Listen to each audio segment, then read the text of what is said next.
अगर मैंने कभी भी लिखा है कि भाई कोई भी ए क्वांटिटी जो है उसको मैंने बी में जोड़ा या ए क्वांटिटी को बी में सब्ट्रैक्ट किया, तो इसका सिंपल सा मतलब है कि इन 5 क्वांटिटीज का यूज हम लोग सबसे ज्यादा कर रहे होंगे डायमेंशनल फॉर्मूला को लिखने के लिए। सर आपने तो अभी पीछे आपने लेफ्ट वाले तो नहीं लेकिन राइट वाले तो सर काउंट किए थे, बट वहां पर गेम अलग था। ठीक है, वहां पर गेम क्या था देखो।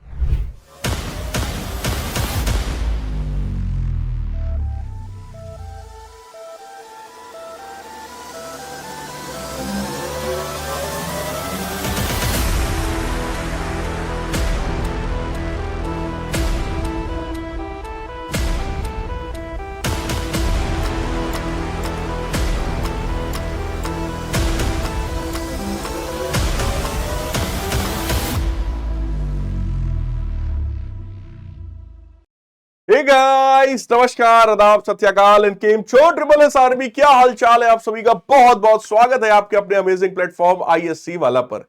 देखो बेटा, ये एक आईएससी वाला हम लोग का एक नया चैनल है जिसके थ्रू हम लोग आईएससी बोर्ड के सारे बच्चों को हर एक चीज पढ़ाने वाले हैं और एक प्रॉपर गाइडेंस आपको मिलने वाला है, क्योंकि पूरे यूट्यूब पर कोई भी ऐसा चैनल नहीं था जिसमें केवल आईएससी बोर्ड के बारे में बात किया जाए। ठीक है, एक नई सीरीज भी हम लोग स्टार्ट कर रहे हैं जिसका नाम है आईएससी वन शॉट सीरीज। इस सीरीज के थ्रू मैं आपको चैप्टर वाइज फिजिक्स पढ़ाऊंगा। हर एक चैप्टर का एक वन शॉट लेक्चर आएगा और ऐसा लेक्चर होगा जिसको आप कभी भी रिवाइज कर सकते हो। पूरी कोशिश मैं करूंगा कि लेक्चर कम से कम ड्यूरेशन का हो लेकिन टॉपिक सारे कवर हो। अगर डेरिवेशंस आएंगे तो मैं डेरिवेशन भी आपको कराऊंगा, प्रैक्टिस भी कराऊंगा, ढेर सारे क्वेश्चंस भी कराऊंगा। ऐसे क्वेश्चंस में जनरली ऐसे लेक्चर्स में जनरली टीचर की एनर्जी बहुत ज्यादा लगती है, लेकिन मैं वो एनर्जी लगाने के लिए तैयार हूं क्योंकि आप सभी वो बच्चे हैं, है ना, जिनका ब्रेन भी बहुत अच्छा है, जो इन डेप्थ चीजों को पढ़ना चाहते हैं और अपने बोर्ड्स में मचाना चाहते हैं, है ना। तो आइए हम लोग शुरू करते हैं अपने इस चैप्टर का डिस्कशन, चैप्टर नंबर 1 जिसका नाम है यूनिट्स एंड मेजरमेंट। ठीक है, अगर आप लोगों को नोट्स की चिंता है कि सर नोट्स कहां से मिलेंगे जो आप पढ़ा रहे हो, तो आप सभी को नोट्स मिलेंगे मेरे अपने टेलीग्राम चैनल से। ये ऑफिशियल टेलीग्राम चैनल है फिजिक्स वाला का। आप इस कोड को स्कैन कर लेना, यहां से आप सीधे सीधे मेरे टेलीग्राम चैनल पर आ जाओगे। ठीक है, या फिर आप टेलीग्राम ऐप पर जाकर सर्च करिए फिजिक्स बाई _शैलेंद्र_सर। सेम इसी तरीके से बेटा लिखिएगा तो आप लोग सीधे सीधे ओरिजिनल वाले चैनल पर जाओगे जिसमें ऑलरेडी 1 लाख से ज्यादा बच्चे जुड़े हुए हैं। तो आप भी वहां पर आ जाइए ताकि आपको टाइमली नोट्स मिल जाए। इसके अलावा नोट्स आपको फिजिक्स वाला ऐप के ऊपर भी बैच में आप जाकर रजिस्टर करोगे, फ्री ऑफ कॉस्ट रजिस्ट्रेशन है ना, वहां से भी आप लोग अपने नोट्स को निकाल सकते हैं। ठीक है, तो चलिए शुरू करते हैं अपने आज के डिस्कशन को कि सर आज की क्लास में आप क्या क्या पढ़ाने वाले हैं। देखो, आज का जो चैप्टर है वो है यूनिट एंड मेजरमेंट। तो सबसे पहले हम लोग क्वांटिटीज की बात करेंगे, डायमेंशनल फॉर्मूला में आपको सारे सिखाऊंगा, सिग्निफिकेंट फिगर्स में आपको सिखाऊंगा और लास्ट में हम लोग एरर एनालिसिस की भी बात करने वाले हैं। सबसे पहली बात यह है कि सर ये फिजिकल क्वांटिटी क्या होती है। बेटा, कोई भी ऐसी चीज जिसको हम लोग मेजर कर सकते हैं उसी को फिजिकल क्वांटिटी कहा जाता है। Anything which can be measured and in terms of which the definitions and laws of physics can be defined is known as physical quantities. ठीक है, ये तो थ्योरी वाली बात हो गई। अब मैं आपको समझने वाली बात बताता हूं। किसी भी फिजिकल क्वांटिटी में हमेशा 2 चीजें होती हैं, जिसमें पहली चीज होती है न्यूमेरिकल वैल्यू और बेटा दूसरी चीज होती है उसका अपना यूनिट। ठीक है, न्यूमेरिकल वैल्यू और यूनिट का मतलब कुछ आप ऐसा भी समझ सकते हैं, जैसे अगर मैं आपसे कहूं कि यार तुम्हारा मास कितना है, तो आप कहेंगे सर मेरा मास है 50 किलोग्राम्स के बराबर। तो आप लोगों ने भी देखो पहले कुछ नंबर बताए हैं, बाद में कुछ यूनिट्स बताई हैं। मैं आपसे कहूं बेटा आपके पास कितने रुपए हैं, फॉर एग्जांपल आपने कहा सर मेरे पास 100 रुपीज हैं, तो फिर आपने कुछ नंबर बताया है, कुछ आपने यूनिट बताया है। तो ऐसे कोई भी जब आप आंसर देते हैं तो उसमें आप जनरली 2 चीजों का यूज करते हैं, जिसमें नंबर वाले पार्ट को न्यूमेरिकल वैल्यू कहा जाता है या इसी को बेटा मैग्नीट्यूड के नाम से भी हम लोग जानते हैं। तो n का मतलब या तो न्यूमेरिकल वैल्यू हो गया या तो n का मतलब मैग्नीट्यूड हो गया, और जो बाद में आपने लेटर्स में लिखा है इन्हीं को हम लोग यूनिट्स के नाम से जानते हैं। जब इन मैग्नीट्यूड और यूनिट्स इन दोनों को जब कंबाइन किया जाता है तब जाकर एक फिजिकल क्वांटिटी बनती है। और किसी भी फिजिकल क्वांटिटी का ये जो सेंस होता है दैट इज ऑलवेज कांस्टेंट, है ना। कांस्टेंट कहने का मतलब क्या है, जैसे अगर मैंने कहा कि भाई इतने लेंथ को मैं 1 मीटर बोल रहा हूं, तो भाई इतना लेंथ हमेशा 1 मीटर होगा। यूनिट आप भले चेंज कर दो, आप मीटर की जगह अगर सेंटीमीटर यूज करोगे तो 1 मीटर आपका 100 सेंटीमीटर के बराबर हो सकता है, लेकिन इससे उसका मतलब चेंज नहीं होता बेटा। 1 मिनट में 60 सेकंड हो सकते हैं, लेकिन टाइम ड्यूरेशन पर कोई फर्क नहीं पड़ रहा है। यानी कन्वर्जन ऑफ यूनिट हो सकता है, आप एक यूनिट से दूसरे यूनिट में ले जा सकते हैं, न्यूमेरिकल वैल्यू भी चेंज हो सकती है, लेकिन इस क्वांटिटी का जो सेंस है वो चेंज होने वाला नहीं है। तो physical quantity is always constant in nature, यानी कि हम ये भी कह सकते हैं कि सर N1U1 जो है वो N2U2 के बराबर होता है। यानी कि अगर आप डिफरेंट डिफरेंट यूनिट्स में लिखेंगे तो न्यूमेरिकल वैल्यू जो है बेटा वो चेंज हो जाएगी। N1U1 है ना, यानी कि 1 metre is equal to 100 centimetre, यानी N2U2 ऐसा लिखा जा सकता है। अच्छा, इसका दूसरा एक मतलब और भी आप निकाल सकते हैं कि सर अगर इन दोनों का प्रोडक्ट कांस्टेंट है, इसका मतलब न्यूमेरिकल वैल्यू जो हो गई वो कांस्टेंट डिवाइडेड बाय यूनिट हो गया। तो numerical value is equal to constant upon u, या अगर कांस्टेंट हटाओगे तो आपका प्रोपोर्शनलिटी का साइन आता है। तो numerical value is inversely proportional to unit. इसका मतलब बेटा सिंपल सा ये हुआ कि अगर आप यूनिट को बढ़ाएंगे तो उस बड़ी यूनिट में न्यूमेरिकल वैल्यू छोटी हो जाएगी, और अगर आप यूनिट को छोटा करेंगे तो छोटी यूनिट में न्यूमेरिकल वैल्यू जो है वो बड़ी हो जाती है। यानी कि यहां पर इनवर्स रिलेशन देखने को हम लोगों को मिल जाता है। तो किसी भी फिजिकल क्वांटिटी के बारे में तुम्हें केवल इतनी चीजें अच्छी तरीके से पता होनी चाहिए, ठीक है। बाकी थ्योरेटिकल डेफिनेशन देखो कभी पूछी नहीं जाती, तो उसको मैंने यहां पे नहीं लिखा है। हालांकि चलो यहां पर है भी, है ना, आप देख सकते हैं। कह रहे हैं all those quantities which can be measured directly और indirectly and in terms of which the laws of physics can be expressed are called physical quantities. कोई भी ऐसी क्वांटिटीज जिसको आप लिख सकते हैं, है ना, मेजर कर पा रहे हैं, और साथ ही साथ आप उसके थ्रू लॉज ऑफ फिजिक्स को एक्सप्लेन कर पा रहे हैं, तो उसको हम फिजिकल क्वांटिटी कहते हैं। जैसे length, mass, temperature, speed, force, electric current, और भी बहुत सारी फिजिकल क्वांटिटीज के बारे में बेटा आप लोग सभी लोग जानते हैं, ठीक है। अब इसके टाइप्स पर आते हैं। फिजिकल क्वांटिटी के बेसिकली दो टाइप्स होते हैं। सबसे पहला है फंडामेंटल क्वांटिटी, और दूसरा होता है डिराइव्ड क्वांटिटी। फंडामेंटल क्वांटिटीज वो होती हैं जिनको एक्सप्लेन करने के लिए किसी और क्वांटिटी का कोई नीड नहीं होता है, ठीक है। तो यहां लिखा है, देखो, कह रहे हैं physical quantity which can be treated as independent of other physical quantities, है ना। कोई भी ऐसी क्वांटिटी जो किसी और पर डिपेंड नहीं करती है उसको फंडामेंटल फिजिकल क्वांटिटी कहा जाता है, and they are not defined in terms of the other quantities. और केवल मैं आपको बताऊं 7 ही फंडामेंटल क्वांटिटीज होती हैं। Mass, length, time, temperature, electric current, है ना, अमाउंट ऑफ सब्सटेंस हो गया, और ल्यूमिनस इंटेंसिटी हो गया। केवल और केवल 7 फंडामेंटल क्वांटिटीज हमारे पास होती हैं। पहला देखो लेंथ है, दूसरा मास है, तीसरा टाइम है, चौथा अमाउंट ऑफ सब्सटेंस हो गया, पांचवा जो है वो थर्मोडायनेमिक टेम्परेचर या सिंपल टेम्परेचर लिखोगे तो भी चलेगा, छठवां है इलेक्ट्रिक करंट, और सातवां होता है ल्यूमिनस इंटेंसिटी। इनमें से 5 क्वांटिटीज आप लोग अच्छी तरीके से समझते हैं, ठीक है। जैसे मास क्या है, लेंथ क्या है, टाइम क्या है, इलेक्ट्रिक करंट भी बच्चे समझते हैं कि सर चार्ज अपॉन टाइम को हम इलेक्ट्रिक करंट कहते हैं, यानी rate of flow of charge is known as electric current, सबको पता है। अब बात करते हैं बेटा सबसे पहले टेम्परेचर, ये भी सबको पता है। अमाउंट ऑफ सब्सटेंस के बारे में बात करें, देखो अमाउंट ऑफ सब्सटेंस आप सबने केमिस्ट्री में एक चैप्टर पढ़ा होगा मोल कांसेप्ट के नाम का। वहां पर आपको मोल्स के बारे में सिखाया गया होगा कि केमिस्ट्री में कई बार हम लोग सब्सटेंस को एक्सप्रेस करने के लिए उसके मोल्स निकालते हैं, ठीक है। मोल का फॉर्मूला होता है mass divided by molecular mass. अगर आपको किसी भी चीज का मास पता है तो आप उसके मॉलिक्यूलर मास से डिवाइड करेंगे तो you will get the number of moles. या फिर अगर आपको उसका वॉल्यूम पता है, वो भी लीटर्स में, तो आप 22.4 का डिवाइड कर लेंगे तो भी आपको मोल्स मिल जाएंगे। अगर आपको उस चीज का नंबर पता है, जैसे आपको ये पता है कि भाई हमारे पास 1000 एटम्स हैं हाइड्रोजन के, तो अगर कभी भी नंबर ऑफ एटम्स आपको पता है तो एवागाद्रो नंबर 6.022 इंटू 10 की पावर 23, इससे जब आप लोग डिवाइड करते हैं तब आपको मोल्स की वैल्यू मिल जाती है, ठीक है। आई होप आप सबने केमिस्ट्री में ये चीज पढ़ा होगा। देखो फिजिक्स में इसका यूज कम आता है, केमिस्ट्री में इसका यूज ज्यादा आता है ना। तो ये भी एक फंडामेंटल क्वांटिटी है। फिर आता है ल्यूमिनस इंटेंसिटी। ल्यूमिनस इंटेंसिटी का मतलब होता है amount of the light energy incident on per unit area per unit time. Unit area में, यूनिट टाइम में जितनी अमाउंट ऑफ लाइट गिरी है उसी को बेटा ल्यूमिनस इंटेंसिटी के नाम से जानते हैं। इन सभी के यूनिट्स की अगर मैं बात करूं तो लेंथ को मीटर में, मास को किलोग्राम में, टाइम को सेकंड में, अमाउंट ऑफ सब्सटेंस को मोल में, ठीक है, टेम्परेचर को केल्विन में, करंट को एम्पियर्स में, और ल्यूमिनस इंटेंसिटी को कैंडेला से रिप्रेजेंट किया जाता है। और ये उन सभी के सिंबल्स हैं जो आप सभी को अच्छे से पता है।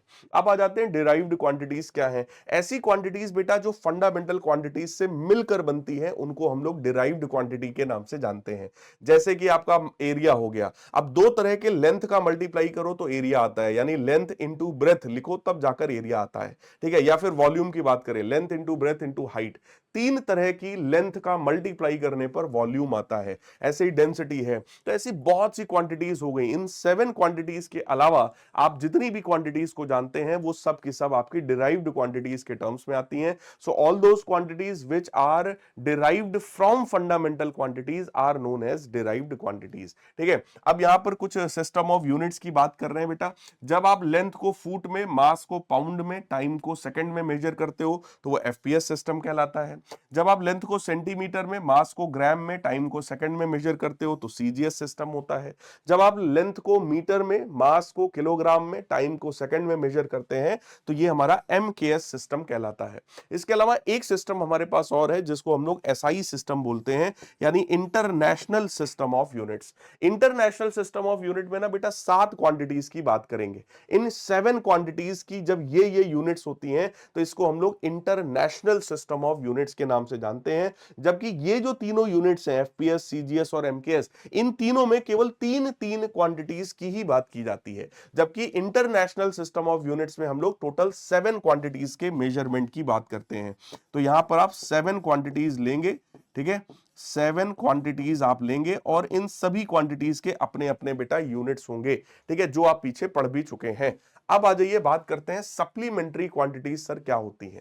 देखो फंडामेंटल क्वांटिटी केवल 7 थी, डिराइव्ड क्वांटिटीज बहुत सारी होती हैं। अब बात आई सप्लीमेंट्री क्वांटिटी। सप्लीमेंट्री क्वांटिटी केवल और केवल 2 क्वांटिटीज को कहा जाता है, जिसमें सबसे पहली क्वांटिटी होती है बेटा प्लेन एंगल। सबसे पहली होती है प्लेन एंगल और दूसरी क्वांटिटी का नाम हो जाता है सॉलिड एंगल।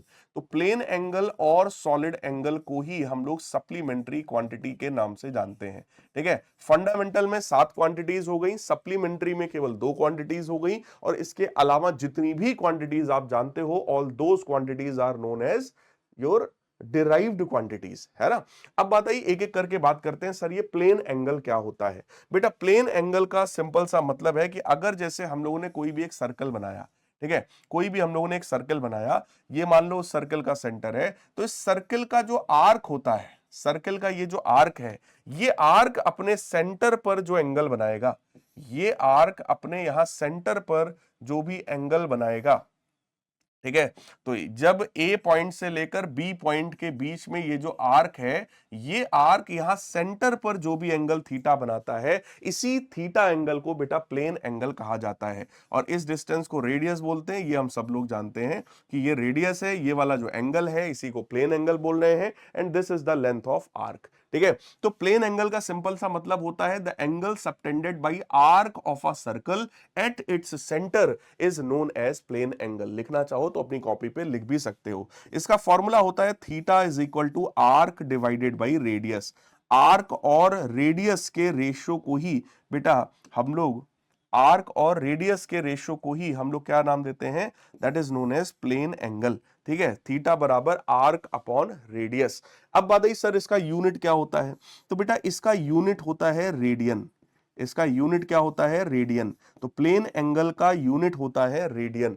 सर लेकिन हम लोग तो सर एंगल को डिग्री में नापते थे, तो बेटा रेडियन और डिग्री को कन्वर्ट किया जा सकता है। जैसे 180 डिग्री जो होता है उसको हम लोग पाई रेडियंस के बराबर बोलते हैं। 180 डिग्री जो है वो पाई रेडियंस के बराबर होता है।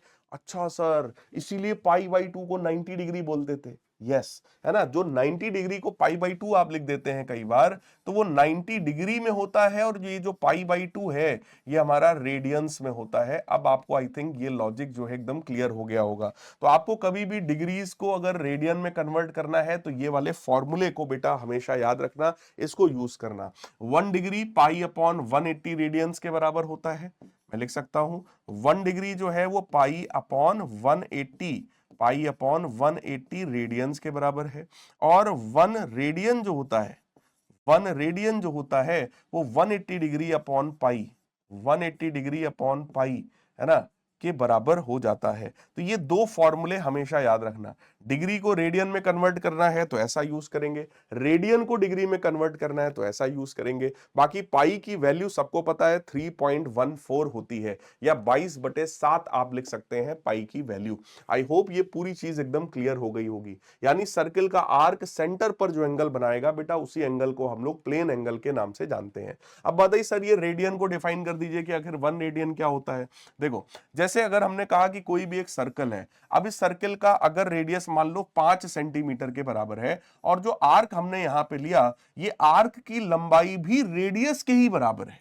If the length of the arc is equal to its radius, ठीक है, एक रेडियस ये रही, एक रेडियस ये रही। अगर मैं ऐसा बोल दूं कि ये जो आर्क की ये जो लेंथ है, that is equal to radius of that circle, अगर ये आर्क की लंबाई रेडियस के बराबर हो जाए, तो अब जो एंगल यहां पर सेंटर पर जो बनेगा, this angle is known as 1 radian. इसी एंगल को 1 रेडियन बोलते हैं। यानी कि if the length of arc of the circle is equal to its radius, then angle subtended by this arc at the centre will be equal to 1 radian. जैसे देखो, theta जो होता है, इसका फॉर्मूला होता है ना आर्क डिवाइडेड बाय रेडियस। बेटा, आर्क की अपनी जो लेंथ है वो भी रेडियस के बराबर है, तो रेडियस अपॉन रेडियस करोगे तो वैल्यू हमारी 1 रेडियन के बराबर आ जाएगी। इसी चीज को मैंने आप लोगों को समझाया कि भाई अगर आर्क की लंबाई रेडियस के बराबर हो जाए तो एंगल 1 रेडियन के बराबर होता है। लेकिन एक बात ध्यान रखना, इस पूरे डिस्कशन में हम लोगों ने बात किसकी की है बेटा, सर्कल की बात हम लोगों ने किया है, सर्कल की बात हम लोगों ने किया है। अब बताया सर ये सॉलिड एंगल क्या चीज होता है। फिर सॉलिड एंगल के केस में हम लोग स्फीयर की बात करते हैं, यानी कि ये कैसा हो गया, ये हमारा 3 डायमेंशनल हो गया, 3D हो गया, है ना, ये हमारा 3 डायमेंशनल हो गया। हालांकि चलो ऐसा ना बनाकर मैं ऐसा ही बना रहा हूं, थोड़ा सा सिंपल ही बना रहे हैं, ठीक है। बट ये समझो, इस बार हम लोगों ने बात किसकी कर लिया है, इस बार हम लोगों ने 3D ऑब्जेक्ट की बात किया है। पिछली बार हम सर्किल की बात कर रहे थे, अभी हम लोगों ने जो डिस्कशन मैं कर रहा हूं आपसे वो स्फीयर के लिए कर रहा हूं। यानी अगर स्फीयर की सरफेस पर हम लोग कोई इतना बड़ा एरिया ले लें, स्फीयर की सरफेस पर अगर हम इतना बड़ा एरिया ले लें, ठीक है, स्फीयर है मान लो, इस स्फीयर की सरफेस पर अगर मैंने इतना एरिया कंसीडर कर लिया, तो ये एरिया इसके सेंटर पर जो एंगल बनाता है, ये एरिया इसके सेंटर पर यहां पर ये वाला जो एंगल बनाता है, that angle is known as solid angle. तो किसी भी स्फीयर की सरफेस पर अगर मैं कोई एरिया ले लूं, अब ये एरिया छोटा सा है तो इसको मैंने डेल्टा ए लिख दिया है, ये वाली डिस्टेंस को रेडियस बोलते हैं, सबको पता है। यानी कि किसी भी स्फीयर की सरफेस पर ये जो एरिया है, ये एरिया इसके सेंटर पर जो एंगल बनाएगा, that angle is known as solid angle. तो आप डेफिनेशन लिख सकते हैं, the angle subtended by a part of surface area of the sphere at its center is known as solid angle। solid angle को omega से represent किया जाता है और इसका फॉर्मूला होता है that surface area divided by square of the radius। ठीक है, ये हमारा इसका फॉर्मूला होता है कि भाई सॉलिड एंगल जो है वो delta A divided by r square के बराबर हो जाता है। ठीक है सर, इसका यूनिट क्या होगा, इसका यूनिट होता है बेटा स्टे रेडियन। इसका यूनिट क्या होता है, stay radian. It's unit is stay radian. अगर मैं एक पूरे स्फीयर की बात करूं, यानी कि फॉर कंप्लीट स्फीयर, पूरे स्फीयर की वजह से अगर हम लोग चेक करें कि सर ये पूरा का पूरा स्फीयर अपने सेंटर पर आकर कितना एंगल बनाता है, तो बेटा उसके केस में हमें उसका पूरा एरिया लेना पड़ेगा, डिवाइडेड बाई आर स्क्वायर करना पड़ेगा। किसी भी स्फीयर का जो एरिया होता है वो 4 पाई आर स्क्वायर है, डिवाइडेड बाई आर स्क्वायर। तो सॉलिड एंगल की जो वैल्यू है वो 4 पाई स्टे रेडियन के बराबर निकल कर आ जाती है। ठीक है, तो किसी भी पूरे के पूरे स्फीयर की वजह से उसके सेंटर पर जो एंगल है वो 4 पाई के बराबर हो जाता है। अब आगे बात करते हैं सर 1 स्टे रेडियन क्या है। बिल्कुल सेम टू सेम वही वाली बात आ गई। क्या, अगर जैसे आपने ये स्फीयर लिया है, इस स्फीयर की सरफेस पर आप जो एरिया ले रहे हैं, अगर इस एरिया की वैल्यू रेडियस स्क्वायर के बराबर है, if the value of this area is equal to the square of radius, then angle subtended by this area at the center will be 1 stay radian। यानी कि अगर कभी ऐसा हो जाए कि जो एरिया आपने कंसीडर किया है वो रेडियस के स्क्वायर के बराबर हो, तो ऐसे में जो सॉलिड एंगल होता है दैट इज डेल्टा ए बटे आर स्क्वायर, तो ये हो जाएगा आर स्क्वायर बटे आर स्क्वायर, तो वैल्यू हो जाएगी बेटा 1 स्टे रेडियन के बराबर। ठीक है, that will be equal to 1 steradian. तो 1 स्टेयर रेडियन का डेफिनेशन एकदम सिंपल है, क्या? If the surface area of the sphere is equal to square of its radius, in that situation the angle subtended by this area at the centre will be equal to 1 steradian. देखो इन चीजों का feel आना जरूरी है ना, लिखना कैसे लिखेंगे सर, लैंग्वेज क्या है, वो तो आपको किताबों में भी मिल जाएगा, और मैं भी आपको डेफिनेशन बोल भी रहा हूं, आप चाहो तो वीडियो पॉज करके उसको लिख भी सकते हो।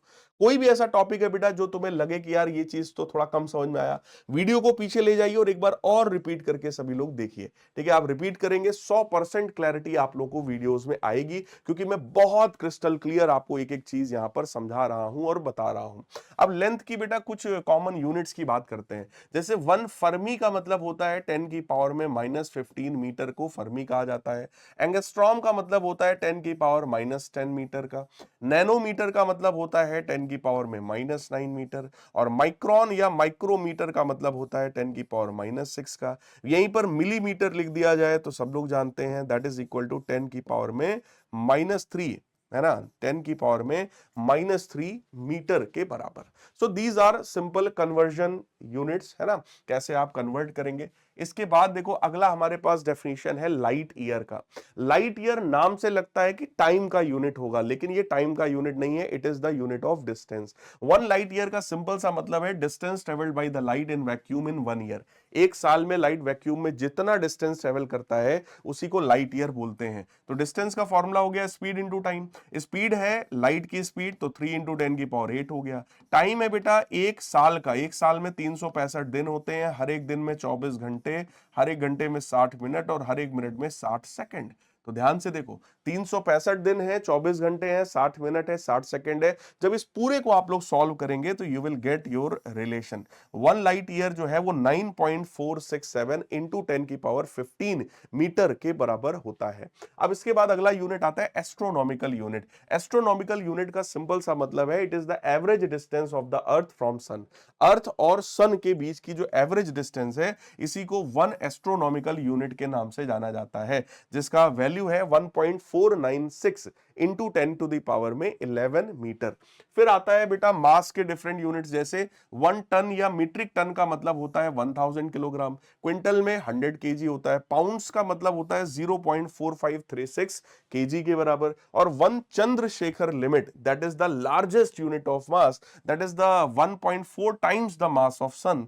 तो ये समझो मास का सबसे बड़ा यूनिट होता है, इसके थ्रू हम किसी भी स्टार का मास मेजर करते हैं। ठीक है, तो मास जो है वो 1.4 टाइम्स द मास ऑफ सन के बराबर यहां पर है। इसके बाद बात करते हैं सर सीधे सीधे डायमेंशंस के बारे में कि ये डायमेंशन क्या है। जैसे बेटा देखो अगर मैंने लिखा कि भाई फोर्स, या और आसान करते हैं, मैंने लिखा स्पीड, ठीक है, तो स्पीड जो होता है that is actually distance divided by time, है ना। तो अगर मैं इसके यूनिट्स की बात कर लूं तो it is metre per second. Metre is unit of distance and second is unit of time. Metre और सेकंड को डिवाइड करके हमें क्या मिल गया, स्पीड मिल गया। यहीं पर अगर मैं आपसे बात कर दूं एक्सेलरेशन का, तो आप कहेंगे सर सिंपल है, एक्सेलरेशन का तो फॉर्मूला होता है change in speed divided by time interval, यानी delta v upon delta t के बराबर। स्पीड का यूनिट होता है मीटर पर सेकंड और टाइम का यूनिट होता है सेकंड, तो एक्सेलरेशन का यूनिट आता है मीटर पर सेकंड स्क्वायर। अब यहां समझने वाली बात है, जब एक बार मीटर और एक बार सेकंड लेते हैं डिवाइड करते हैं तो हमारा स्पीड आता है, लेकिन जब 2 बार सेकंड और एक बार मीटर लें और इस तरह से डिवाइड करें तब जाकर एक्सेलरेशन बनता है। तो ये चीज हमारी जो है डायमेंशन कहलाती है। कह रहे dimension of a physical quantity are the powers. ये जो पावर में जो चढ़ा है, जैसे यहां m का पावर 1 है, सेकंड का भी पावर 1 है, यहां मास का पावर 1 है, सॉरी लेंथ का मीटर का पावर 1 है, लेकिन टाइम का पावर 2 है ना।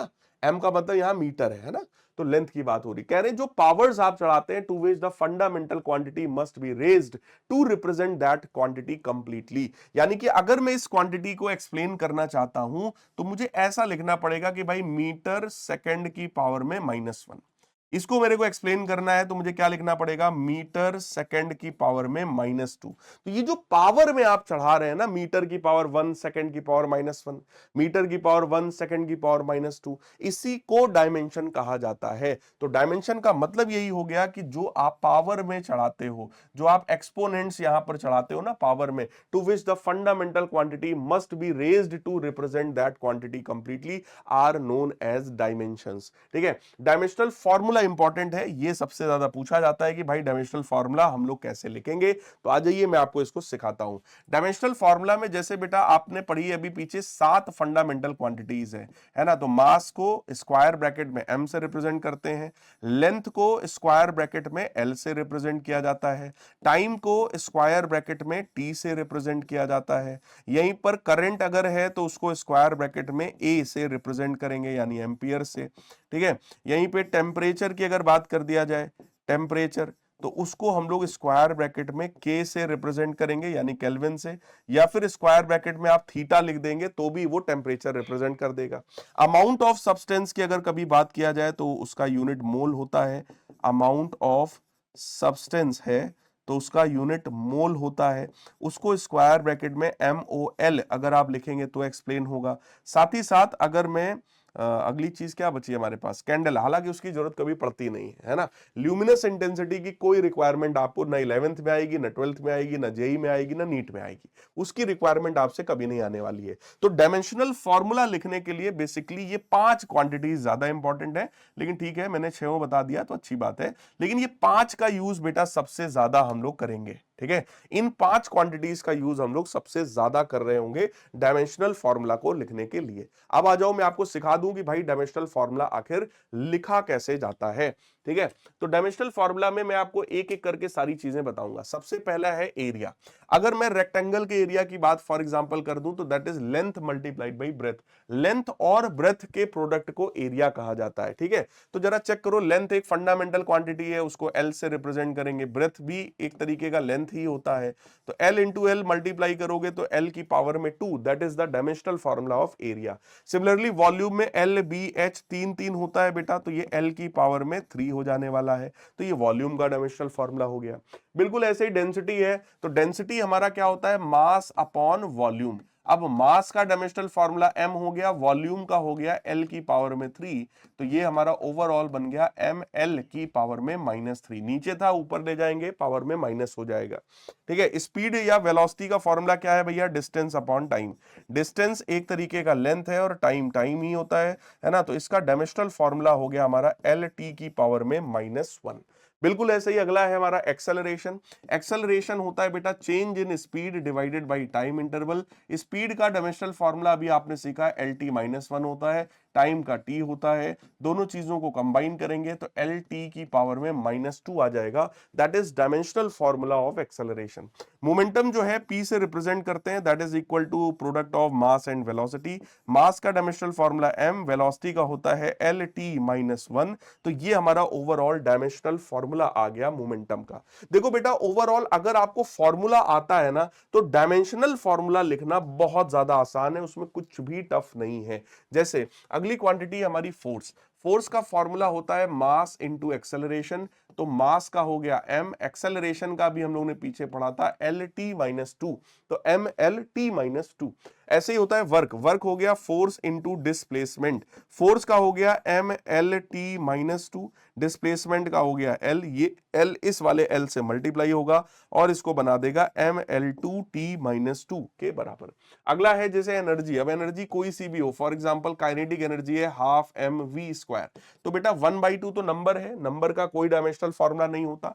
ठीक है, मास का हो गया m और वेलोसिटी का होता है LT की पावर में -1 और उसका भी स्क्वायर है, तो ओवरऑल आ जाएगा ML2T-2, ये डायमेंशनल फॉर्मूला। पावर होता है बेटा work done upon time taken. Work का अभी आपने पीछे देखा था डायमेंशनल फॉर्मूला ML2T-2 और टाइम का होता है T, तो ये ओवरऑल बन गया ML2T-3। तो धनाधन मतलब हम लोग डायमेंशनल फॉर्मूला बेटा लिख सकते हैं, आसान सी चीज है। प्रेशर होता है फोर्स अपॉन एरिया, अब ये मैं आपको होमवर्क में दूंगा, आप इसको लिखिए आराम से।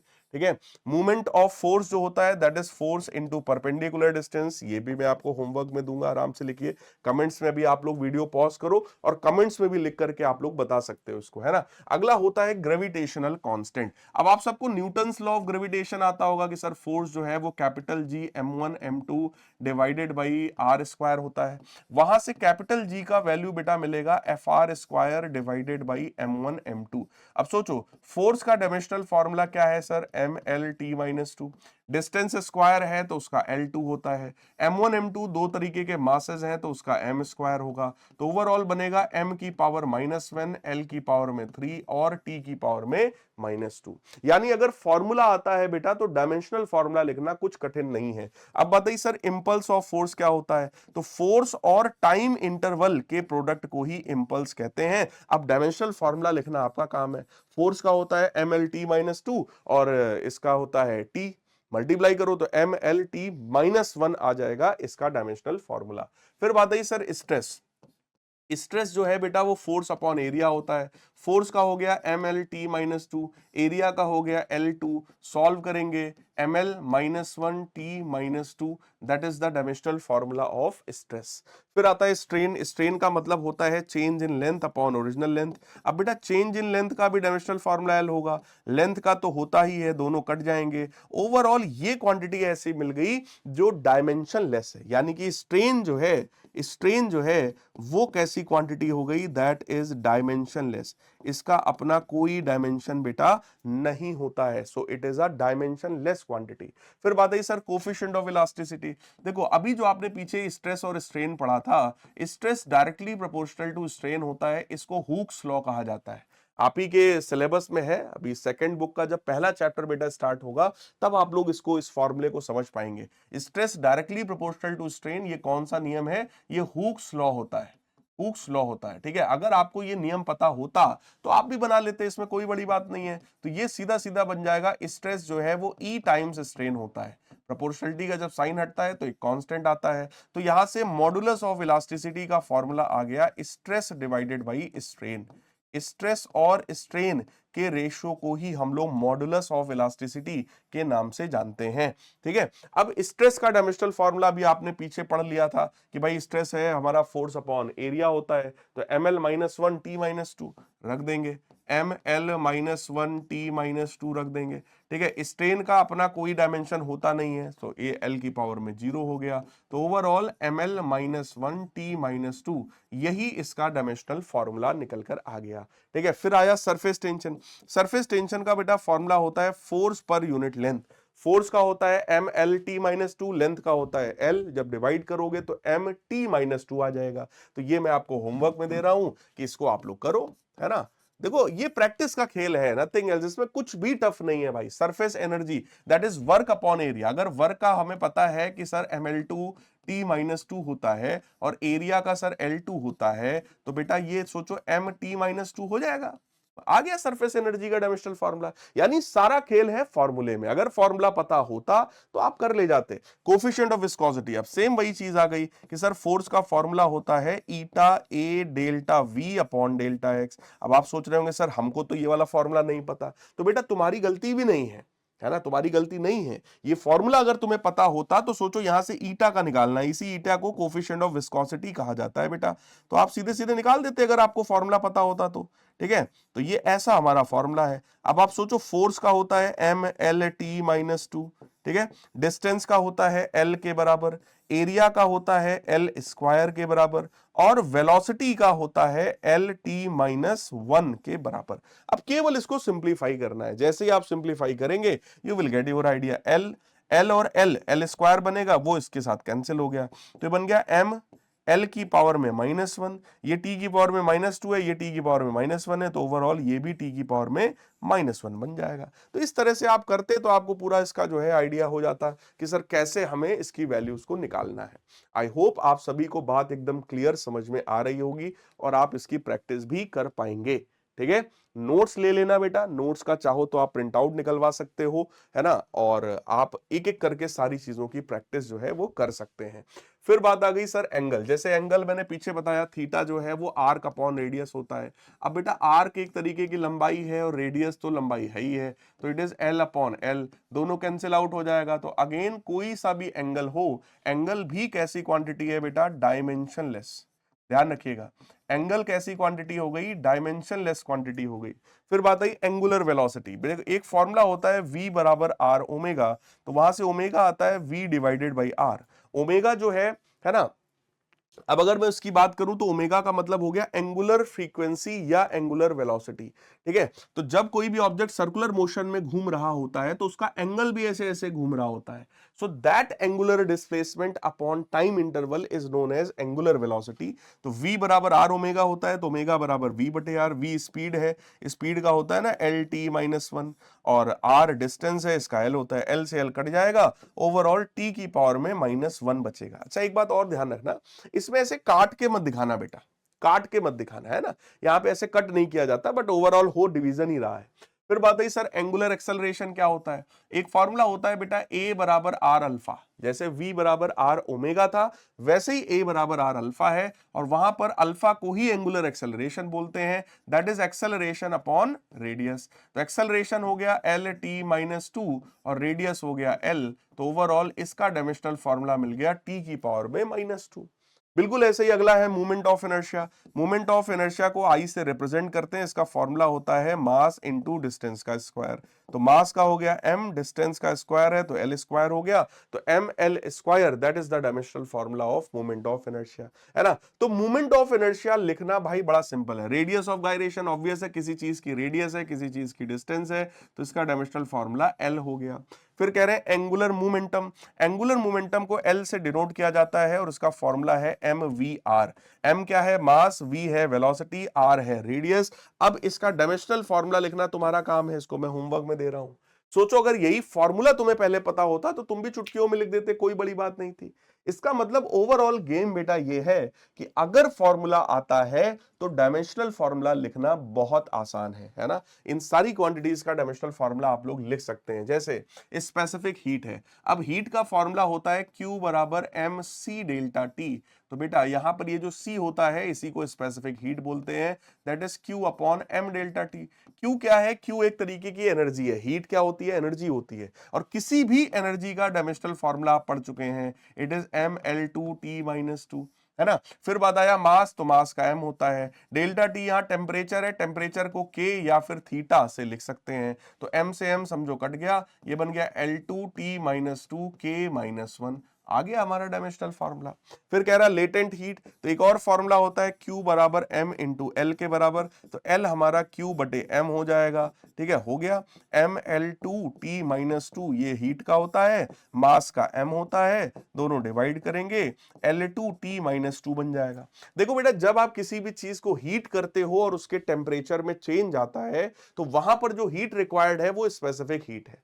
लेकिन अगर आप किसी चीज को हीट करो और उसके टेम्परेचर में चेंज ना आए तो वहां जो हीट रिक्वायर्ड है उसको लेटेंट हीट बोलते हैं। तो जब कोई भी ऑब्जेक्ट कांस्टेंट टेम्परेचर पर सॉलिड से लिक्विड में चेंज होता है ना, या लिक्विड से गैस में चेंज होता है, तो वहां पर जो हीट रिक्वायर्ड है वो लेटेंट हीट है। परेशान मत हो, अभी आगे चैप्टर्स आएंगे, है ना, जैसे आपका काइनेटिक थ्योरी ऑफ गैसेस है, फिर उसके आगे थर्मोडायनेमिक्स आएगा, वहां पर ये सब आपको सिखाया जाएगा, बिल्कुल आप परेशान मत हो। आपको अभी किस चीज पर फोकस करना है, अगर तुम्हें ये फॉर्मूला आता होता या तुम ये Q बराबर ml अगर ये फॉर्मूला तुम अभी याद कर सकते हो तो डायमेंशनल फॉर्मूला निकालना बेटा चुटकियों का खेल है, इसमें कुछ भी कठिन नहीं है। इतने डिस्कशन में आपको ये समझ में आ गया होगा। अगर ये क्वांटिटी आपने पहले ही पढ़ी होती, जैसे फोर्स का आपको रटा है कि F बराबर ma होता है, तो फोर्स का डायमेंशनल फॉर्मूला भी निकालना आसान है। बिल्कुल उसी तरीके से अगर ये फॉर्मूला भी आप जैसे तैसे याद कर लेंगे तो आप डायमेंशनल फॉर्मूला को बहुत आसानी से निकाल सकते हैं। फिर कह रहा है यूनिवर्सल गैस कांस्टेंट। अब यहां पर भी एक इक्वेशन आती है PV बराबर nRT के बराबर। यहां पे P प्रेशर है, V वॉल्यूम है, N मोल्स हैं और R जो है यूनिवर्सल गैस कांस्टेंट है और T टेम्परेचर है। सोचो यहां से हमें फॉर्मूला मिलेगा PV डिवाइडेड बाई NT का। अब सोचो P क्या है, प्रेशर है, सर प्रेशर का डायमेंशनल फॉर्मूला कैसे आएगा?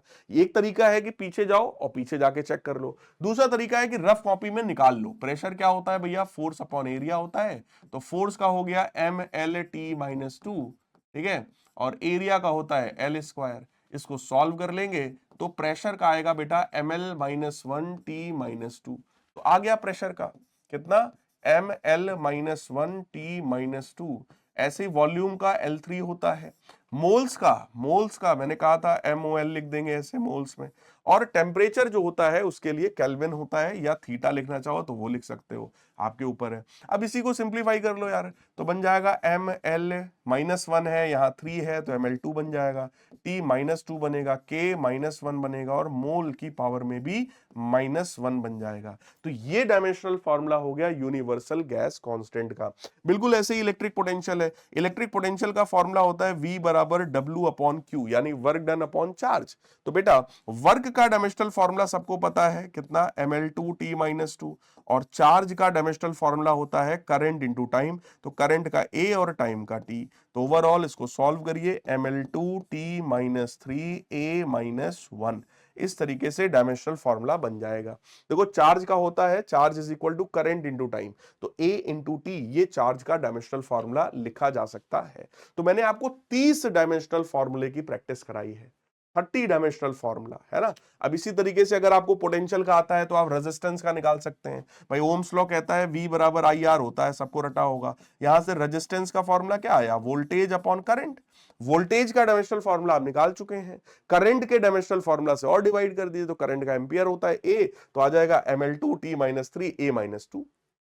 रेजिस्टेंस का भी आ गया, है ना। तो इस तरह से बेटा आपसे कुछ भी पूछा जाए, अब रेजिस्टेंस का अगर आपको पता है तो उसके बेसिस पर आगे और जो क्वांटिटीज बनती हैं उनका पूछ सकते हैं, जैसे रेजिस्टिविटी का पूछ सकते हैं।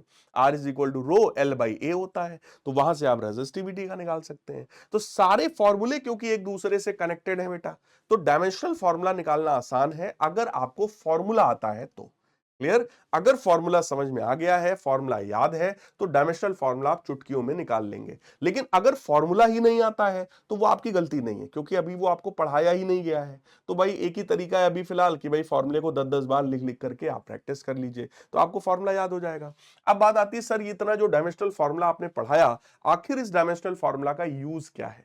तो सबसे पहला इसका यूज है बेटा to conversion of physical quantity from one unit to another unit. दूसरा है to check the correctness of any equation, और तीसरा होता है to derive relation among various quantities. एक एक करके मैं आपको बताता हूं। सबसे पहला इसका यूज होता है कन्वर्जन ऑफ यूनिट्स। जैसे कोई भी एक फिजिकल क्वांटिटी है तो मैंने कहा था कि उसका मतलब सेम होता है, यानी N1 U1 जो है वो N2 U2 के बराबर लिखा जा सकता है, जहां पर U1 U2 डिफरेंट यूनिट्स हैं और N1 N2 उसके मैग्नीट्यूड्स हैं उन यूनिट्स में। अब ये जो भी यूनिट होगा, इस यूनिट में अपना कुछ ना कुछ डायमेंशनल फॉर्मूला रहा होगा। तो मान लो m की पावर में a, l की पावर में b और t की पावर में c, ऐसे रैंडमली लिख सकते हैं, ठीक है। और ऐसे ही इधर जो यूनिट्स हैं बेटा वो उसमें भी कुछ ना कुछ रहा होगा, तो m की पावर में a, l की पावर में b और t की पावर में c। अच्छा एक बात समझने वाली है, अगर इस क्वांटिटी को इस क्वांटिटी के बराबर लिखा गया है तो जो डायमेंशनल फॉर्मूला इधर वाली क्वांटिटी का होगा बेटा वही इधर वाली का होगा। क्यों? क्योंकि दोनों को एक दूसरे के बराबर दिखाया गया ना यार, इन दोनों को एक दूसरे के क्या दिखाया गया? बराबर दिखाया गया। अगर ये दोनों एक दूसरे के बराबर हैं तो जो डायमेंशनल फॉर्मूला इधर का होगा वही इधर का भी होगा। लेकिन क्या डिफरेंस है? अब ये फर्स्ट यूनिट में है तो यहां पे मैं 1 1 1 लगा रहा हूं, ये सेकंड यूनिट में है तो यहां पे मैं 2 2 2 लगा दूंगा। इस तरीके से फर्स्ट यूनिट में है, वो सेकंड यूनिट में है, तो इधर 1 लगाया और इधर 2 लगाया। अब ओवरऑल बेटा आपको क्या निकालना है? N2 निकालना होगा, हमेशा N2 निकालना होगा। तो ये क्या आएगा? N1 times M1 divided by M2, और इसकी होल पावर में क्या आएगा? A। ऐसे ही L1 divided by L2 whole power में क्या आएगा? B। ऐसे ही T1 डिवाइडेड बाई T2 और होल पावर में बेटा क्या आएगा? C के बराबर। तो ये ओवरऑल एक फॉर्मूला बन गया। लेकिन मैं ये नहीं कहूंगा कि तुम इस फॉर्मूले को याद कर लो, मैं आपसे कहूंगा इसको समझो। देखो जैसे स्मॉल g है जिसको हम लोग एक्सेलरेशन ड्यू टू ग्रेविटी के नाम से जानते हैं। अब एक्सेलरेशन ड्यू टू ग्रेविटी की वैल्यू होती है 9.8 मीटर पर सेकेंड स्क्वायर। अगर मैं आपसे कहूं कि यार इसको तुम कन्वर्ट कर दो सेंटीमीटर पर सेकेंड स्क्वायर में, तो कैसे बेटा कन्वर्ट करोगे? जरा चेक करो। सेंटीमीटर पर सेकंड स्क्वायर में फॉर एग्जांपल इसको हमें कन्वर्ट करना है, तो यहां पर भी वही बात है कि सर N1 मेरे को पता है 9.8, ठीक है, ये पहला यूनिट है। N2 मिसिंग है सर, हमेशा हमें क्या निकालना होगा, N2 निकालना होगा ऑलवेज। जैसे आपसे कहेंगे 1 क्विंटल में कितने केजी हैं, तो ये जो कितने हैं यही तो N2 है ना। N1 पता है सर 1, U1 पता है क्विंटल, डैश ये हमें नहीं पता है, N2 नहीं पता है, U2 पता है केजी, है ना। तो हमेशा बेटा क्या हमें निकालना होगा, N2 ही निकालना होगा। कैसे इसका काम करेंगे, देखो ये मीटर पर सेकंड स्क्वायर है, मीटर यानी लेंथ है, और सेकंड की पावर में -2 आ जाएगा।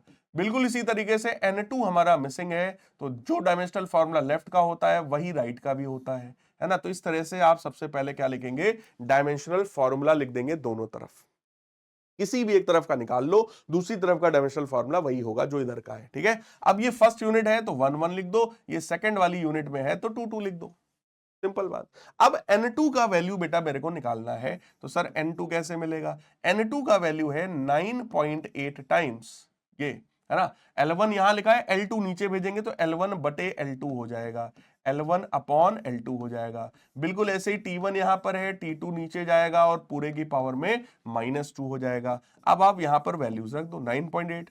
ये जो L1 वाला लेंथ है वो किसमें था, मीटर में, L2 वाला जो लेंथ है वो किसमें था, सेंटीमीटर में, ठीक है। ऐसे ये भी सेकंड में था, ये भी सेकंड में था, ओवरऑल पावर में -2, सो इट विल बिकम 9.8। अब बेटा मीटर को सेंटीमीटर में बदलो, एक मीटर में 100 सेंटीमीटर होते हैं, सबको पता होगा, ठीक है। और सेकंड सेकंड कट ही गया तो ओवरऑल ये सब कट के 1 आ गया, यहां भी सेंटीमीटर से सेंटीमीटर कट गया, और 9.8 इंटू 100 करोगे 980 आ जाएगा। तो N2 का जो वैल्यू है वो सॉल्व करने पर मुझे कितने के बराबर मिला, N2 जो है वो 980 के बराबर सॉल्व होकर आ गया।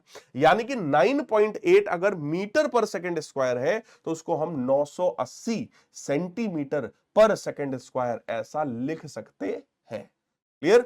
और मैं आपको एक क्वेश्चन देखो और मैं आपको दे रहा हूं, जैसे मैंने आपसे कहा कि भाई ये जो यूनिवर्सल ग्रेविटेशनल कांस्टेंट होता है कैपिटल जी, जिसकी वैल्यू है 6.67, है ना, इंटू 10 टू द पावर में -11, 6.67 इंटू 10 की पावर में -11, और इसका यूनिट क्या होता है, its unit is newton metre square per kilogram square, newton metre square per kilogram square, इसका यूनिट ये है। हमसे कहा गया कि यार इस ये जो अभी एसआई यूनिट में है बेटा, ये कौन सी यूनिट में है, it is in SI unit, international system of units में है।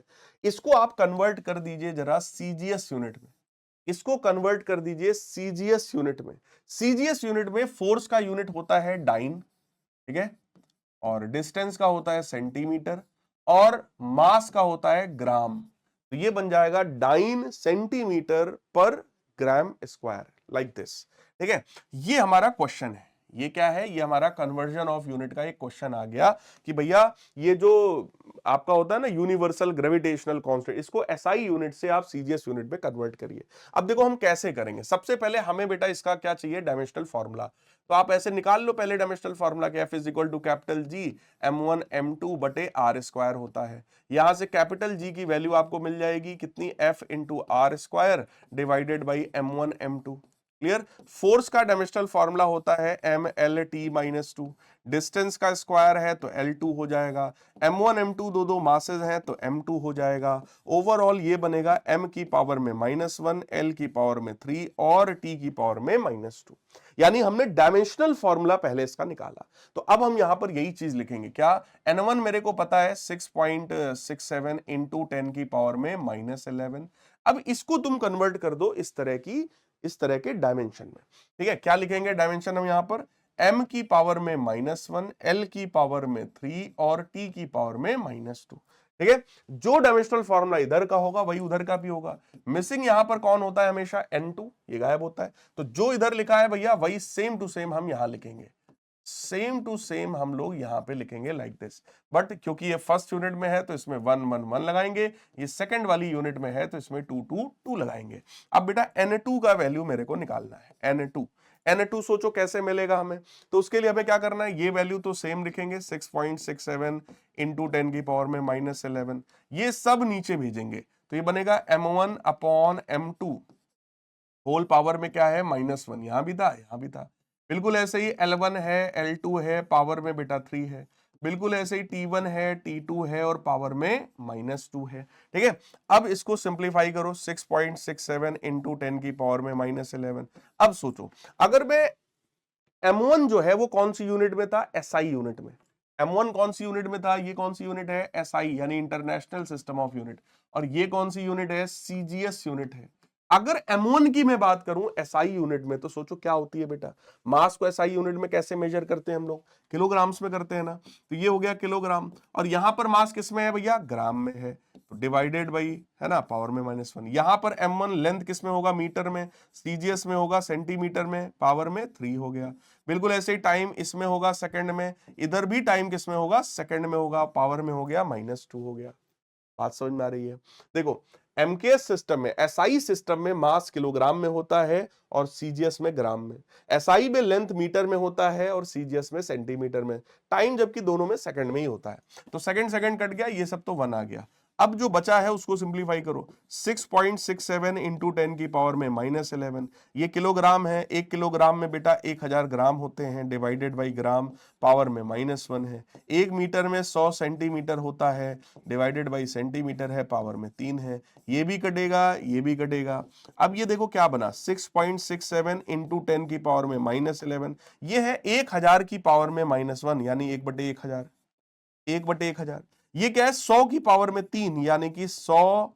फिर आपके टोटल यहां कितने जीरो हो जाएंगे, 6 जीरो, पावर में 3 है ना, तो 6 जीरो हो जाएंगे, जिसमें 3 जीरो तो यहीं से कट गए, 3 जीरो तो यहीं से कट गए, तो 1000 बचा, 1000 का इसमें मल्टीप्लाई कर दो, तो ये बनेगा 6.67 इंटू 10 की पावर में -8 के बराबर। तो बेटा यहां से N2 का वैल्यू हमारा निकल कर आ गया। क्वेश्चन क्या था, क्वेश्चन था यूनिवर्सल ग्रेविटेशनल कांस्टेंट को एसआई से सीजीएस में कन्वर्ट करो, यही मिसिंग था, और इसकी वैल्यू निकल कर आई 6.67 इंटू 10 की पावर में -8। इस तरह से, इस तरह का क्वेश्चन जो है वो सॉल्व किया जाएगा। अगर आपसे कभी भी आपके स्कूल में पूछे तो बेटा डायरेक्ट मत सॉल्व करना, इसी मेथड से सॉल्व करना, तभी आपको पूरे मार्क्स मिलेंगे, अदरवाइज बेटा आपको पूरे मार्क्स नहीं मिलेंगे। तो बहुत सावधानी से इस तरह का क्वेश्चन जो है जब आएगा बेटा, तो उसको आप सभी लोग सॉल्व करना, ठीक है। चलिए आगे बढ़ते हैं और अगले वाले एप्लीकेशन की तरफ आते हैं। अगला एप्लीकेशन है to check the correctness of a equation. कोई भी इक्वेशन सही है या नहीं सही है, इसको चेक करने का काम हम डायमेंशनल एनालिसिस से कर सकते हैं। जैसे जैसे अगर मैंने कभी भी लिखा है कि भाई कोई भी ए क्वांटिटी जो है उसको मैंने बी में जोड़ा, या ए क्वांटिटी को बी में सब्ट्रैक्ट किया, तो इसका सिंपल सा मतलब है कि डायमेंशनल फार्मूला जो ए का है वही डायमेंशनल फार्मूला बेटा बी का भी होगा। और अगर मैंने ए को बी के बराबर लिखा है तो उसका भी मतलब वही है कि जो डायमेंशनल फार्मूला ए का है वही डायमेंशनल फार्मूला बी का भी होगा। ठीक है, अगर आपने ए प्लस माइनस बी लिखा, यानी कि हम लोग हमेशा सेम टाइप की क्वांटिटीज को ही ऐड या सब्ट्रैक्ट कर सकते हैं। ठीक है, ये बात ध्यान रखो। मैं आपसे कहूंगा 10 मीटर में 2 मीटर जोड़ो तभी 12 मीटर आएगा। मैं कहूं 10 मीटर में 2 रुपए जोड़ दो तो आप नहीं ऐड कर सकते। मीटर में मीटर ही जोड़ा जा सकता है, मीटर में मीटर ही घटाया जा सकता है। मल्टीप्लिकेशन डिवीजन में जरूरी नहीं है, ठीक है, लेकिन एडिशन सब्ट्रैक्शन में जरूरी है कि अगर दो क्वांटिटीज को ऐड या सब्ट्रैक्ट किया है तो उनका डायमेंशनल फार्मूला सेम होगा, यानी वो क्वांटिटीज सेम टाइप की क्वांटिटीज होंगी। इसी को बेटा हम लोग प्रिंसिपल ऑफ होमोजेनिटी बोलते हैं। This is also known as principle of homogeneity, principle of homogeneity, इसी को प्रिंसिपल ऑफ होमोजेनिटी के नाम से भी जाना जाता है। ठीक है, अब इसका मतलब क्या है, जैसे मैंने लिखा एक इक्वेशन है v is equal to U plus A T. बेटा यहां पर v क्या है, final velocity, dimensional formula L T minus one. u क्या है, इनिशियल वेलोसिटी, डायमेंशनल फार्मूला क्या है, एल टी माइनस वन। ठीक है, ये जो a इंटू टी लिखा है, जरा सोचो, a एक्सेलरेशन है तो L T minus to, T time है, मल्टीप्लाई करके जब सॉल्व करोगे तो ये भी एल टी माइनस वन ही निकल कर आएगा। अब यहां पर समझने वाली बात क्या है, यहां पर जो है समझने वाली बात क्या है, देखो, अगर मैंने u में at को ऐड किया है, अगर मैंने u में at को ऐड किया है, तो जो डायमेंशनल फार्मूला u का है बेटा वही डायमेंशनल फार्मूला at का भी है। They have same dimensional formula, same dimensional formula. और अगर मैंने इस पूरे को इसके बराबर किया है, तो जो dimensional formula left hand side का है वही dimensional formula right hand side का भी है। बात समझ में आई? बात समझ में आई? तो इसका मतलब क्या हुआ कि सर ये जो इक्वेशन यहां पे जो हमें दिख रहा है, this equation is dimensionally correct. ये इक्वेशन डायमेंशन के हिसाब से कैसी है? Dimensionally it is correct. ये इक्वेशन डायमेंशन के हिसाब से बेटा कैसी हो गई? करेक्ट हो गई। तो ये मेथड हमें यही चीज सिखाता है कि आप इस मेथड से ये पता कर पाओगे कौन सा इक्वेशन डायमेंशन के हिसाब से सही है और कौन सा इक्वेशन डायमेंशन के हिसाब से गलत है। जैसे अगर मैं भी लिख दूं v बराबर u माइनस 80, तो भी जो डायमेंशनल फॉर्मूला इसका आएगा वही इसका आएगा, वही इसका आएगा। तो डायमेंशन के हिसाब से वो इस इक्वेशन को भी करेक्ट बताएगा। लेकिन आप सबको पता है कि भाई फॉर्मूले में प्लस होता है ना, डायमेंशन के हिसाब से करेक्ट बताएगा, ये बात ध्यान रखो। इस मेथड में प्रॉब्लम यही है कि ये केवल डायमेंशन को चेक करता है ना। तो dimensionally this equation is also correct. मैं आपसे कहूं अगला इक्वेशन जैसे होता है फॉर एग्जाम्पल s बराबर u plus half eighty square. अब कोई बच्चा है ना, उसको नहीं ज्यादा आता था, उसने ऐसे लिख दिया इक्वेशन। अब मेरे को बोला गया कि भैया चेक करो इसको डायमेंशन के हिसाब से सही है या नहीं सही है। तो बेटा देखो, s क्या है? डिस्प्लेसमेंट है जिसका डायमेंशनल फॉर्मूला l होगा। u क्या है? इनिशियल स्पीड, तो इसका डायमेंशनल फॉर्मूला lt माइनस 1 होगा। 1/2 का कोई डायमेंशन होता नहीं है क्योंकि नंबर है। एक्सेलरेशन का होता है lt माइनस 2 और टाइम स्क्वायर का होता है t स्क्वायर, तो ये आ जाएगा l। इसका मतलब जरा समझो क्या है। इसका मतलब यह है कि अगर मैंने u को हाफ एटी स्क्वायर में जोड़ा है तो जो डायमेंशनल फॉर्मूला इसका था वही इसका होना चाहिए था, लेकिन नहीं है। इसका है l और इसका है lt माइनस 1। तो इसका मतलब ये इक्वेशन डायमेंशन के हिसाब से करेक्ट नहीं है। This equation is dimensionally wrong. ये डायमेंशन के हिसाब से इक्वेशन कैसी हो गई? रॉन्ग इक्वेशन निकल कर आ गई। आई होप आप लोग मेरे पॉइंट को समझ पाए होंगे जो मैं समझाना चाहता हूं। So this equation is wrong dimensionally, dimension के हिसाब से गलत है। ठीक है, अगर यहीं पर लिखा होता s बराबर ut minus half eighty square, तो आप सबको पता है कि सर जनरली बीच में प्लस का साइन होता है, लेकिन डायमेंशन के हिसाब से जब चेक करोगे तो ये इक्वेशन बिल्कुल सही निकल करके आएगी। तो ये डायमेंशन वाला ये जो मेथड है वो यही हमें सिखाता है। जैसे मैं आपको एक जेई में आया हुआ क्वेश्चन बता रहा हूं। जैसे एक क्वेश्चन आया p plus A upon V square, ठीक है, times v minus B is equal to R T. इस इक्वेशन को वैसे तो वंडर वॉल्स इक्वेशन कहा जाता है। ये रियल गैस का इक्वेशन होता है। This is a equation used for any real gas. ये सेम क्वेश्चन बेटा आईआईटी जेई के एग्जाम में आया हुआ क्वेश्चन है कि रियल गैस इक्वेशन कोई दिया हुआ है, हमसे कहा गया कि भैया पी प्रेशर है, वी वॉल्यूम है, आर जो है यूनिवर्सल गैस कांस्टेंट है और टी टेम्परेचर है। ठीक है, ये चीजें दी गई। हमसे बोला गया ए और बी का डायमेंशनल फॉर्मूला आप मेरे को बताइए। तो कैसे हम ए और बी का डायमेंशनल फॉर्मूला निकालेंगे? तो आ जाओ इसको सीखो जरा। अगर हमने प्रेशर में इसको ऐड किया है तो जो डायमेंशनल फॉर्मूला प्रेशर का होगा वही डायमेंशनल फॉर्मूला बेटा ए अपॉन वी स्क्वायर का भी होगा। प्रेशर का डायमेंशनल फॉर्मूला क्या होता है? प्रेशर होता है फोर्स अपॉन एरिया, तो उसका हो गया M L minus 1 T minus 2। आप भी क्रॉस चेक कर लो एक बार, है ना। That is equal two dimensional formula of A upon volume का स्क्वायर। वॉल्यूम का होता है एल की पावर में 3 और उसका भी जब स्क्वायर करोगे तो एल की पावर में 6 आ जाएगा बेटा। यहां से ए का डायमेंशनल फॉर्मूला अगर आप निकालेंगे तो सीधे सीधे आएगा एम एल की पावर में 5 टी की पावर में माइनस 2। यहां से देखो ए का डायमेंशनल फॉर्मूला हम लोगों ने निकाल दिया। अब ए का पता है, बी का भी निकालना है। कैसे निकालेंगे? सर अगर मैंने वी माइनस बी किया है तो जो डायमेंशनल फॉर्मूला वॉल्यूम का होगा वही डायमेंशनल फॉर्मूला बी का भी होगा। तो यहां से बी का डायमेंशनल फॉर्मूला निकल आया L3 के बराबर, यानी L क्यूब के बराबर। तो देखो ए का भी डायमेंशनल फॉर्मूला आ गया और बी का भी डायमेंशनल फॉर्मूला आ गया। तो इस मेथड का यूज हम लोग कर सकते हैं, प्रिंसिपल ऑफ होमोजेनिटी का यूज कर सकते हैं for finding out different different, है ना, इस तरह के क्वेश्चंस आते हैं। और जैसे मैं आपको बताऊं, कई बार ऐसे कोई एक्सपोनेंशियल टर्म आपको दे देगा, जैसे ई की पावर में कोई टर्म आपको दे देगा, है ना, ई की पावर में लिख देगा अल्फा टी स्क्वायर। हमेशा ध्यान रखिएगा, एक्सपोनेंट की पावर में जो टर्म होता है दैट इज ऑलवेज डायमेंशनलेस। ये टर्म कैसा होगा? This complete term must be dimensionless. Power में जो टर्म है, एक्सपोनेंट की पावर में जो टर्म है, ये टर्म हमेशा डायमेंशनलेस होना चाहिए। This term must always be dimensionless. तो अल्फा का डायमेंशन इंटू टाइम के स्क्वायर का जो डायमेंशन है that must be dimension less.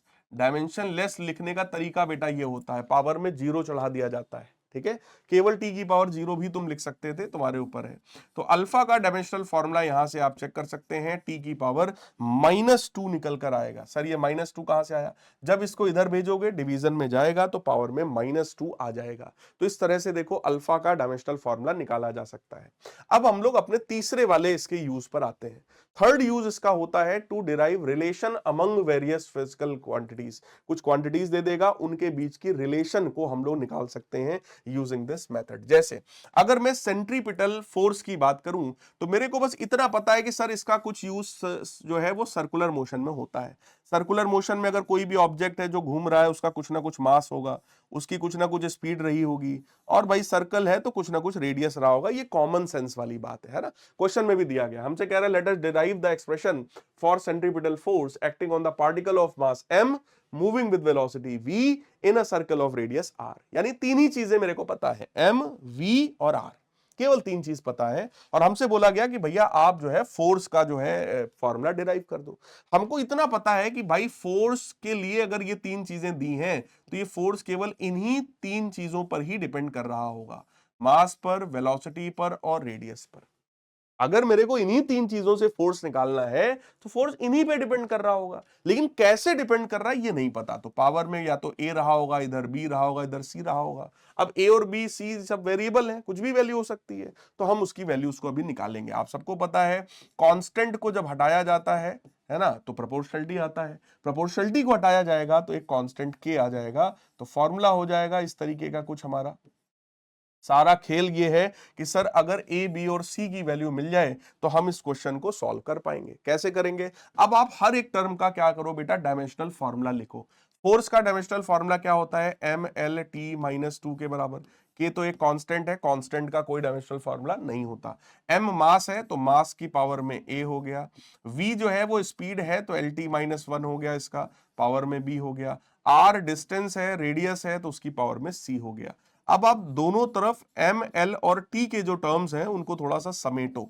M का केवल एक टर्म है तो पावर में ए हो गया, ठीक है। एल के टर्म में देखो दो दो हैं, लेंथ के दो दो टर्म्स हैं। एल की पावर बी है, एल की पावर सी है, तो ये ओवरऑल एल की पावर बी प्लस सी हो गया, और टी की पावर में -b हो गया।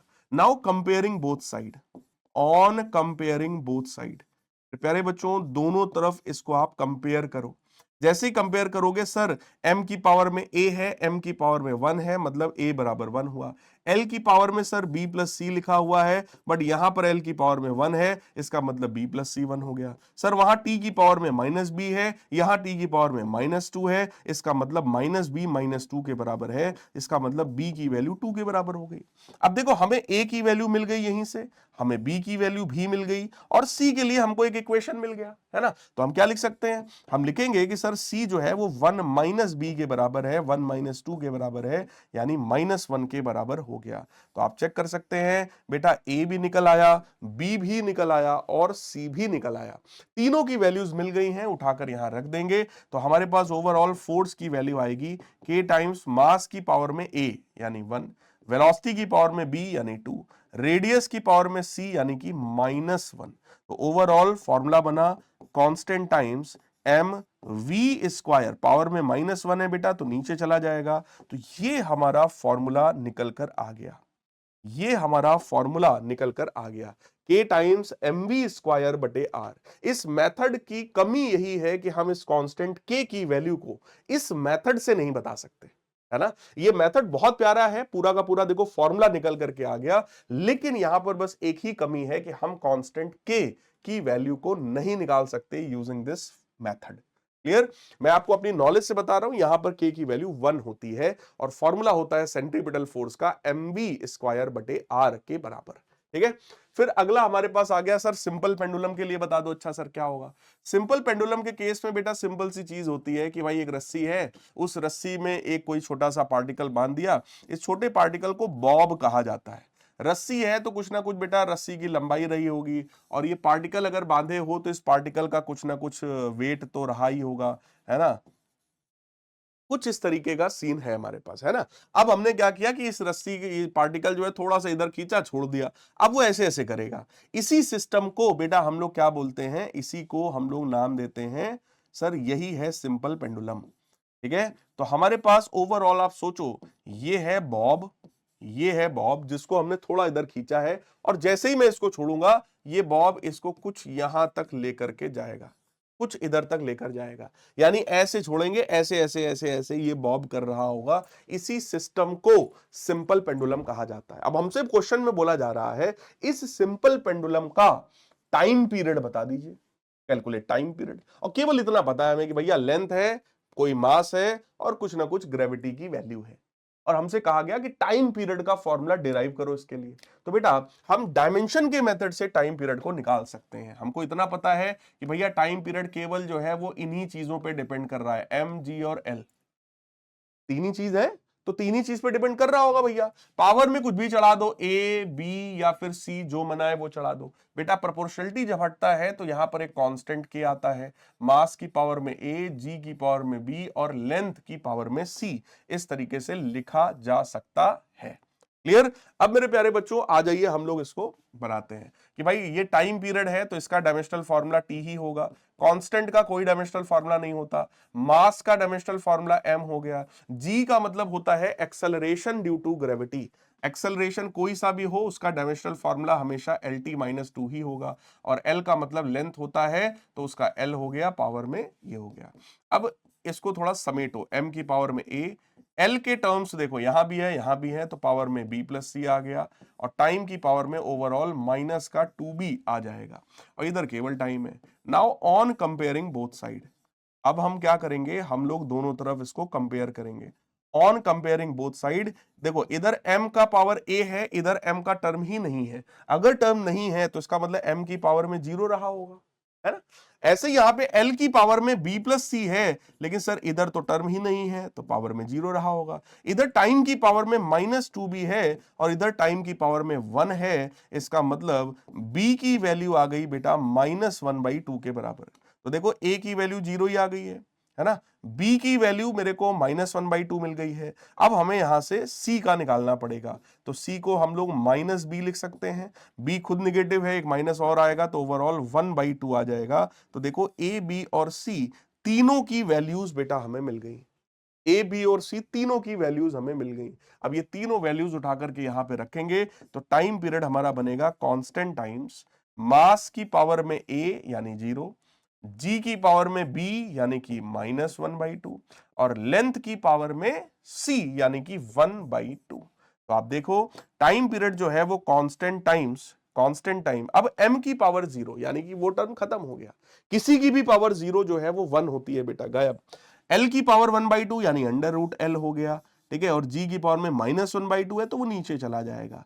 तो यहां से टाइम पीरियड का फॉर्मूला देखो कितना आया, that is constant times under root L by g. अब यहां मेथड में कमी फिर से वही है कि हम के की वैल्यू को नहीं निकाल सकते, बट मैं आपको मेरी नॉलेज के हिसाब से बता रहा हूं। यानी आप अपनी कॉपी पर लिख सकते हैं कि सर प्रैक्टिकली इस कांस्टेंट के की वैल्यू कितनी होती है, टू पाई। ये मैं आपको अपनी नॉलेज से बता रहा हूं, है ना। इसलिए इसलिए टाइम पीरियड का जो फॉर्मूला है वो ओवरऑल आ गया two pi under root L by g के बराबर। टाइम पीरियड का फॉर्मूला आ गया two pi under root L by g के बराबर। इस तरह से हम लोग टाइम पीरियड को बेटा हमेशा के लिए याद कर सकते हैं, है ना।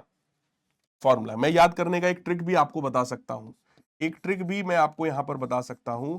दोनों तरफ अगर तुम टू का मल्टीप्लाई कर दो तो बन जाएगा इस तरीके का, है ना, इस तरीके का बन जाएगा। टू का मल्टीप्लाई अगर आपने दोनों तरफ कर दिया तो ये कुछ इस तरीके का बन जाएगा। अब ट्रिक क्या है वो सुनो, ट्रिक है टू टी चार पाई के नीचे लोटा और गिलास। ट्रिक क्या है, ट्रिक है टूटी चार पाई के नीचे लोटा और गिलास। इस तरह से आप इस फॉर्मूले को याद कर सकते हैं अभी फिलहाल। बाकी जब पढ़ लोगे तो अपने आप डेरिवेशन समझ में आ जाएगा कि सर आखिर यहां क्या हुआ था और कहां से ये आया था। क्लियर है। आई होप आपको जो बात मैं समझाने की कोशिश कर रहा हूं वो पूरी की पूरी बेटा समझ में आ गई होगी। ठीक है, यस। 1 घंटे 7 मिनट हो चुके हैं, आ जाइए आगे बढ़ते हैं। अब आया frequency of a vibrating string. इस बार मैं आपको पूरा हिंट दे रहा हूं, करेंगे आप ही लोग अपने हिसाब से। ठीक है, अब यहां पर क्या बोला गया कि भाई कोई भी एक रस्सी है, जैसे गिटार की रस्सी होती है, वायर होता है ना गिटार में, उसी को ऐसे ऐसे प्लग किया जाता है तभी गिटार में से आवाज आती है। तो एक रस्सी है, जिस रस्सी की अपनी कुछ ना कुछ बेटा हमें लेंथ पता है। ठीक है, इस रस्सी को एकदम खींचा गया, एकदम टाइट रस्सी है, तो रस्सी में कुछ ना कुछ टेंशन रहा होगा, है ना, रस्सी में कुछ ना कुछ टेंशन रहा होगा। और रस्सी का मास पर यूनिट लेंथ हम लोग को गिवन है। रस्सी का क्या गिवन है? मास पर यूनिट लेंथ। मास पर unit length of the string is given as mu. Mu का मतलब मास पर यूनिट लेंथ, m/l। ठीक है, और रस्सी में टेंशन है T के बराबर। रस्सी में जो टेंशन है वो T के बराबर, टेंशन एक तरीके का फोर्स होता है। और रस्सी की जो टोटल लंबाई जो है वो हमारी L के बराबर गिवन है। यहां पर हमसे कहा गया इस रस्सी की जो फ्रीक्वेंसी है वो निकालिए। Derive the expression for frequency of this string. इस स्ट्रिंग की फ्रीक्वेंसी हम लोगों को डिराइव करनी है। हिंट मैं दे रहा हूं बेटा, करेंगे आप ही लोग। तो फ्रीक्वेंसी अगर इन तीन चीजों पर ही डिपेंड कर रही होगी तो टेंशन है, लेंथ है और म्यू है, इस तरीके से लिखा, पावर में ए बी सी चढ़ा दिया। तो फ्रीक्वेंसी जो है वो कांस्टेंट टाइम्स टेंशन की पावर ए, ठीक है, और लेंथ की पावर में बी, मास पर यूनिट लेंथ की पावर में सी। सारा खेल बस यही है कि अगर ए बी और सी मिल जाए तो हम उसको फॉर्मूला बना सकते हैं भाई, है ना। ये फ्रीक्वेंसी है। फ्रीक्वेंसी जो होता है बेटा वो 1 अपॉन टाइम पीरियड होता है। तो फ्रीक्वेंसी का डायमेंशनल फार्मूला हो गया टी की पावर -1। कांस्टेंट का कोई डायमेंशनल फार्मूला होता नहीं है। ये टी टेंशन है, टेंशन एक तरीके का फोर्स है। फोर्स का डायमेंशनल फार्मूला होता है mLT-2, तो पावर में ए आ गया। एल जो है वो लेंथ है तो उसका एल आ गया, पावर में बी आ गया। और म्यू जो है वो मास पर यूनिट लेंथ है, यानी it is mass upon length, तो ml-1 पावर में सी आ गया। अब आपका काम वही है, m वाले टर्म्स एक तरफ करो, l वाले एक तरफ करो, t वाले एक तरफ करो, फिर दोनों तरफ कंपेयर करो, तीन तीन इक्वेशंस बनाओ, उनको सॉल्व करो और a b और c की वैल्यूज निकालो। ठीक है, ये मैं आपको होमवर्क में दे रहा हूं, a b c की वैल्यूज निकालना और कमेंट्स में बताना कि सर a b और c की वैल्यूज ये आई हैं। अभी तुरंत वीडियो को पॉज करिए, सॉल्व करिए एंड तुरंत अभी कमेंट करिए ए बी और सी की वैल्यूज। राइट, मैं चेक करूंगा आप लोग के कमेंट्स और रिस्पांस भी करूंगा मैं आपको अपनी आईडी से कि आपने सही किया है या गलत किया है। ठीक है, अब अगला क्या है sir, if density, acceleration and frequency are the fundamental quantities, find the dimensional formula of force. कह रहे हैं कि भाई फोर्स का आपको डायमेंशनल फार्मूला बताना है अगर ये फंडामेंटल क्वांटिटीज हैं। तो भाई जो भी फंडामेंटल क्वांटिटीज हैं, जैसे अगर डेंसिटी है तो डेंसिटी को मैं डी से दिखाऊंगा, है ना, तो डेंसिटी हो गई डी, और एक्सेलरेशन ड्यू टू ग्रेविटी हो गया जी, फ्रीक्वेंसी को एफ से दिखा देंगे, फ्रीक्वेंसी को एफ से दिखा देंगे, पावर में आप भी चढ़ा दो ए बी और सी। तो ऐसे ही यहां से आ गया भैया, फोर्स जो है वो कांस्टेंट टाइम्स डेंसिटी की पावर में ए, जी की पावर में बी और फ्रीक्वेंसी की पावर में सी। बिल्कुल सेम टू सेम काम करना है, ए बी और सी की वैल्यू निकाल दो, बस हो गया पूरा सॉल्व। अब फोर्स का होता है mLT-2, ठीक है, कांस्टेंट का कुछ होता नहीं है। डेंसिटी हो गया मास अपॉन वॉल्यूम, तो ml-3 पावर में ए चढ़ गया। ग्रेविटी होता है आपका LT-2 पावर में बी हो गया। फ्रीक्वेंसी होता है टी की पावर -1 पावर में सी हो गया। सेम टू सेम काम करना है बेटा, mLT-2, यहाँ m के टर्म्स एक साथ करो, ठीक है, l के टर्म्स एक साथ करो। अब l की पावर में देखो क्या है, -3a है, यहाँ क्या है, b है, प्लस का b, यहाँ है ही नहीं। ठीक है, टाइम के टर्म्स एक साथ करो, टाइम की पावर में कितना है, -2b है, और यहाँ पर क्या है, -c है। तो ये सारे टर्म्स हो गए। Now again on comparing both side, on comparing both side, जैसे ही आप दोनों तरफ कंपेयर करेंगे, a की वैल्यू 1 आएगी, -3a प्लस b की वैल्यू 1 आएगी, और -2b c की जो वैल्यू है वो -2 आ जाएगी। ये इक्वेशन 1 है, ये इक्वेशन 2 है, और ये इक्वेशन 3 है। देखो a की वैल्यू हमें मिल चुकी है, b और c मेरे को निकालना है, तो a की वैल्यू यहां रखोगे बेटा b आ जाएगा। तो मैं लिख रहा हूं फ्रॉम इक्वेशन 2, ये क्वेश्चन मैं सॉल्व पूरा कर दे रहा हूं तुम्हारे लिए। फ्रॉम इक्वेशन 2, यहां से b की वैल्यू जरा चेक करना कितनी आएगी, इट इज 1 + 3a, और a की वैल्यू 1 है, तो ये हमारा 4 आ जाएगा। b का वैल्यू 4 आ गया, a की वैल्यू 1 है। ऐसे ही इक्वेशन नंबर 3 देखो बेटा, फ्रॉम इक्वेशन 3, इक्वेशन 3 से हम लोग क्या निकाल सकते हैं, c की वैल्यू निकाल सकते हैं। तो c बराबर क्या आएगा, 2 - 2b, c बराबर आएगा 2 - 2b। फिर से क्रॉस चेक करो, 2 इधर जाएगा, हाँ, तो 2 - 2b बराबर c, और 2 माइनस 2 टाइम्स बी की वैल्यू 4 है, तो ओवरऑल ये वैल्यू 8 और ये 2 है तो -6 आ जाएगा। तो आप चेक कर लो, बी की वैल्यू हमारी 4 आ गई है और सी की जो वैल्यू है बेटा वो -6 के बराबर आ गई है। तो ओवरऑल मैं क्या लिख सकता हूं, मैं लिख सकता हूं यहां पर कि सर जो फोर्स होता है, मैं लिख सकता हूं जो फोर्स होता है वो कांस्टेंट टाइम्स डेंसिटी की पावर में ए कितना है 1, और ग्रेविटी की पावर में बी यानी 4, और फ्रीक्वेंसी की पावर में -6 के बराबर होता है। तो आप देख लो मैंने क्या किया, मैंने फोर्स को डेंसिटी, ग्रेविटी और आपका फ्रीक्वेंसी इनके टर्म्स में एक्सप्लेन कर दिया है, लिख दिया है। यही काम हमसे क्वेश्चन में कहा गया था कि अगर डेंसिटी, फ्रीक्वेंसी और एक्सेलरेशन को हम बेसिक मान लें तो डायमेंशन क्या होगा, तो भैया यही डायमेंशनल फॉर्मूला हो जाएगा उसका, राइट। अगला बेटा क्या है, देखो अब ये सेम वैरायटी का क्वेश्चन है, पूछा जाता है तो ये आप लोग होमवर्क में करेंगे, ट्राई करिएगा।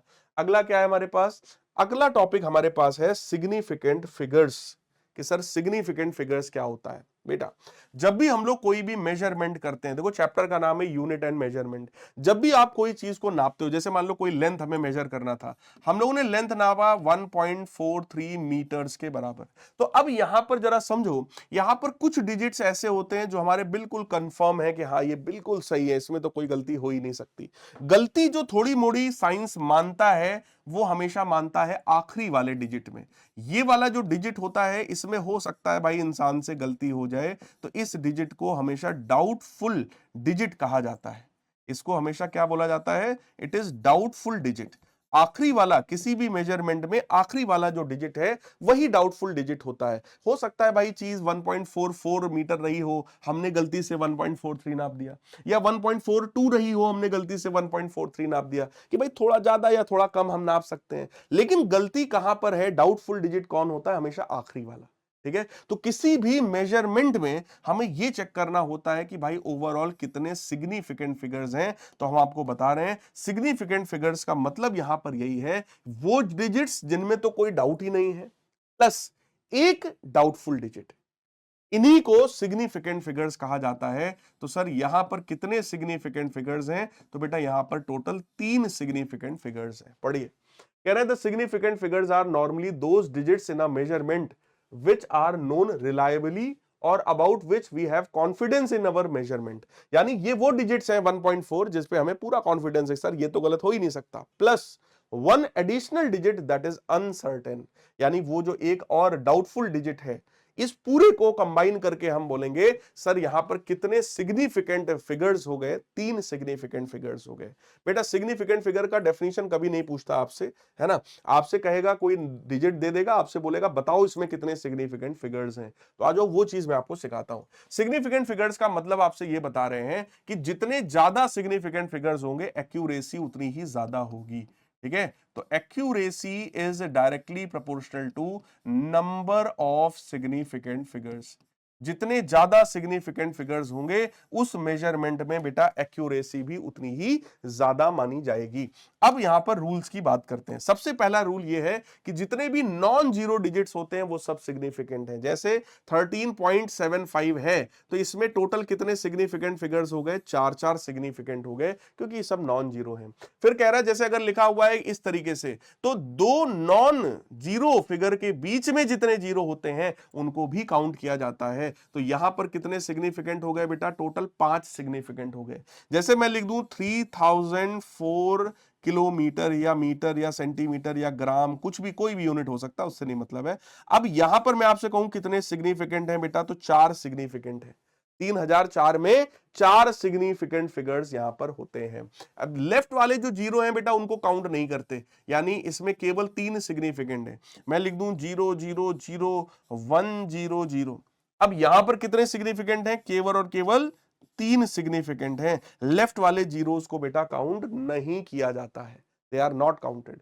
फिर हमसे कह रहा है कि अगर यहां पर देखा जाए तो फिर से वही बात है, देखो कितने सिग्निफिकेंट होंगे, केवल 4 सिग्निफिकेंट होंगे। लेफ्ट वाले जीरोस को हम काउंट नहीं कर रहे हैं। ठीक है, लेकिन अगर यहीं पर लिख दे, यहीं पर लिख दे 1.00023008, अब क्या होगा, अब ये सारे काउंट हो गए, क्योंकि यहां पे रूल कौन सा लग गया, दूसरा वाला, कि सर ये नॉन जीरो है, ये भी नॉन जीरो है, इसके बीच में जो कुछ है सब काउंट होगा। तो 1 2 3 4 5 6 7 8, तो टोटल यहां कितने सिग्निफिकेंट फिगर्स हो गए बेटा, 8 के बराबर।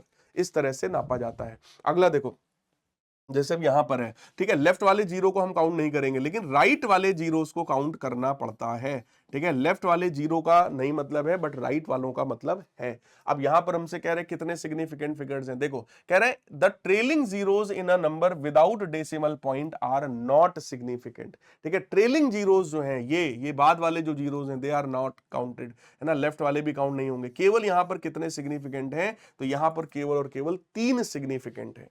ध्यान से समझना, सर आपने तो अभी पीछे आपने लेफ्ट वाले तो नहीं, लेकिन राइट वाले तो सर काउंट किए थे, बट वहां पर गेम अलग था। ठीक है, वहां पर गेम क्या था, देखो वहां पर गेम क्या था, अगर डेसिमल लगा है तब, जैसे मैं केवल 1080 लिख दूं, कितने सिग्निफिकेंट हैं, केवल 3, ओनली 3 डिजिट्स आर सिग्निफिकेंट। लेकिन अगर मैं लिख दूं 1.080, तो अब बेटा सारे सिग्निफिकेंट होते हैं। यानी अगर डेसिमल लग गया है तो राइट वाले जीरो को मानेंगे, नहीं लगा है तो नहीं मानेंगे। यहीं पर अगर मैं यूनिट भी दे दूं, जैसे 1080 किलोग्राम दे दूं, तो अब ये वाला जीरो भी काउंट होगा, यानी यहां भी टोटल कितने सिग्निफिकेंट हो गए, 4। लेकिन अगर यूनिट नहीं है तो हम उसको काउंट नहीं करेंगे। जैसे 100 केजी अगर लिखा है, तो यहां पर कितने सिग्निफिकेंट हो गए, 3। केवल 100 लिखा है, कितने सिग्निफिकेंट है, only 1 significant figure will be there, ये मतलब है।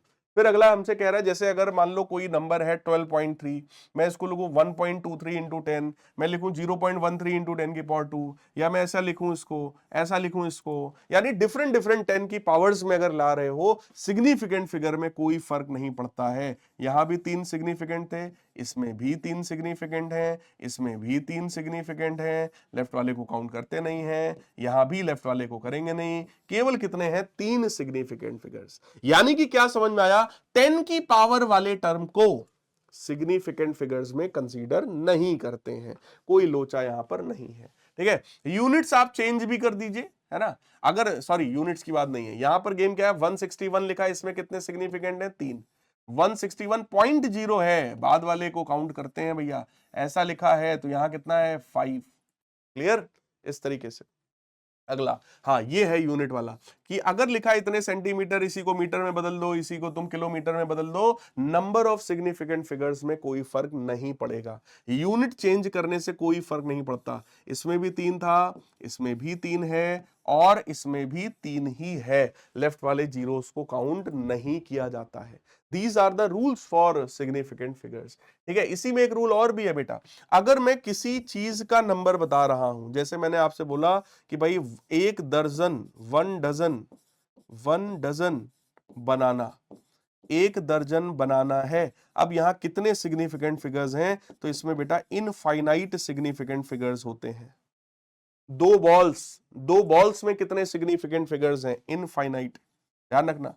2 बॉल्स, कितने सिग्निफिकेंट फिगर्स हैं, इनफाइनाइट। क्यों, क्योंकि कोई बच्चा उसको 2 लिख सकता है, कोई 2.0, कोई 2.00, कोई 2.000, ऐसा कितने भी जीरोस वो लगा सकता है। तो यहां पर कितने हो गए सिग्निफिकेंट फिगर्स बेटा, इनफाइनाइट। कोई भी जो कांस्टेंट होता है, जैसे कैपिटल जी, है ना, capital G is universal constant ना, इसमें भी कितने सिग्निफिकेंट फिगर्स हैं, इनफाइनाइट। जैसे पाई है 3.14, उसमें भी कितने सिग्निफिकेंट फिगर्स हो गए आपके, हमारे, दैट इज इनफाइनाइट। ये बात ध्यान रखिएगा, ये 10वां रूल मैंने आपको अपनी तरफ से बताया।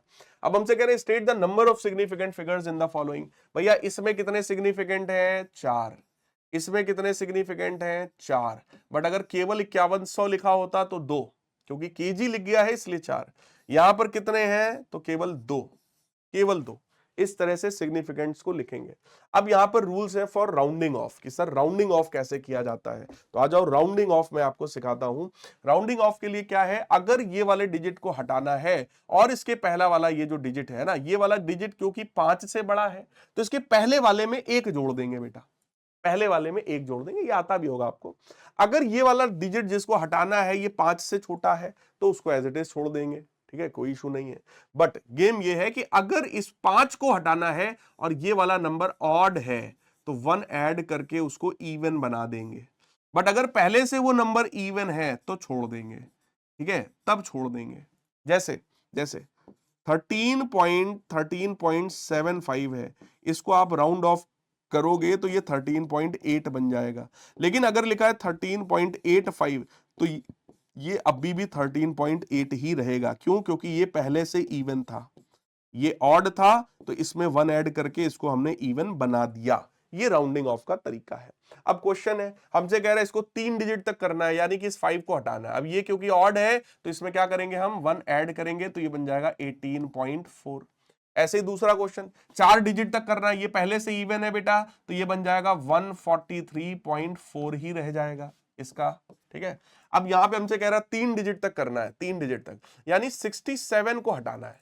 67 जो है वो क्योंकि 50 से बड़ा है, अब यहां पे 2 डिजिट हो गई ना, जब एक ही डिजिट था तो 5 से कंपेयर कर रहे थे, 5 से बड़ा है या छोटा है। अभी क्या है कि ये हमारा 2 डिजिट है तो हम 50 से कंपेयर करेंगे। ये 67 50 से बड़ा है, इसलिए हम 1 ऐड कर देंगे तो ये बनेगा 190 और 2 जीरो और लगा देंगे, यानी इसको हमने जैसे ही वो किया, राउंड ऑफ किया, तो वो 19,000 बन गया। अब यहां पे कह रहा है 3 डिजिट तक करना है, तो 53 50 से बड़ा है तो इसको हम 12.7 लिख देंगे, 12.7 लिख देंगे। यहां पर देखो क्या है, हमसे कह रहा है 3 डिजिट तक करना, यानी इसको हटाना है। अब ये 500 से छोटा है तो हटाओ उसको, ये आ जाएगा 248 और 3 जीरोस आप सीधे सीधे लगा देंगे, तो ये 3 डिजिट तक हो गया। इसमें कह रहा 5 डिजिट तक करना है, यानी कि हमें क्या हटाना है, हमें ये 5 हटाना है।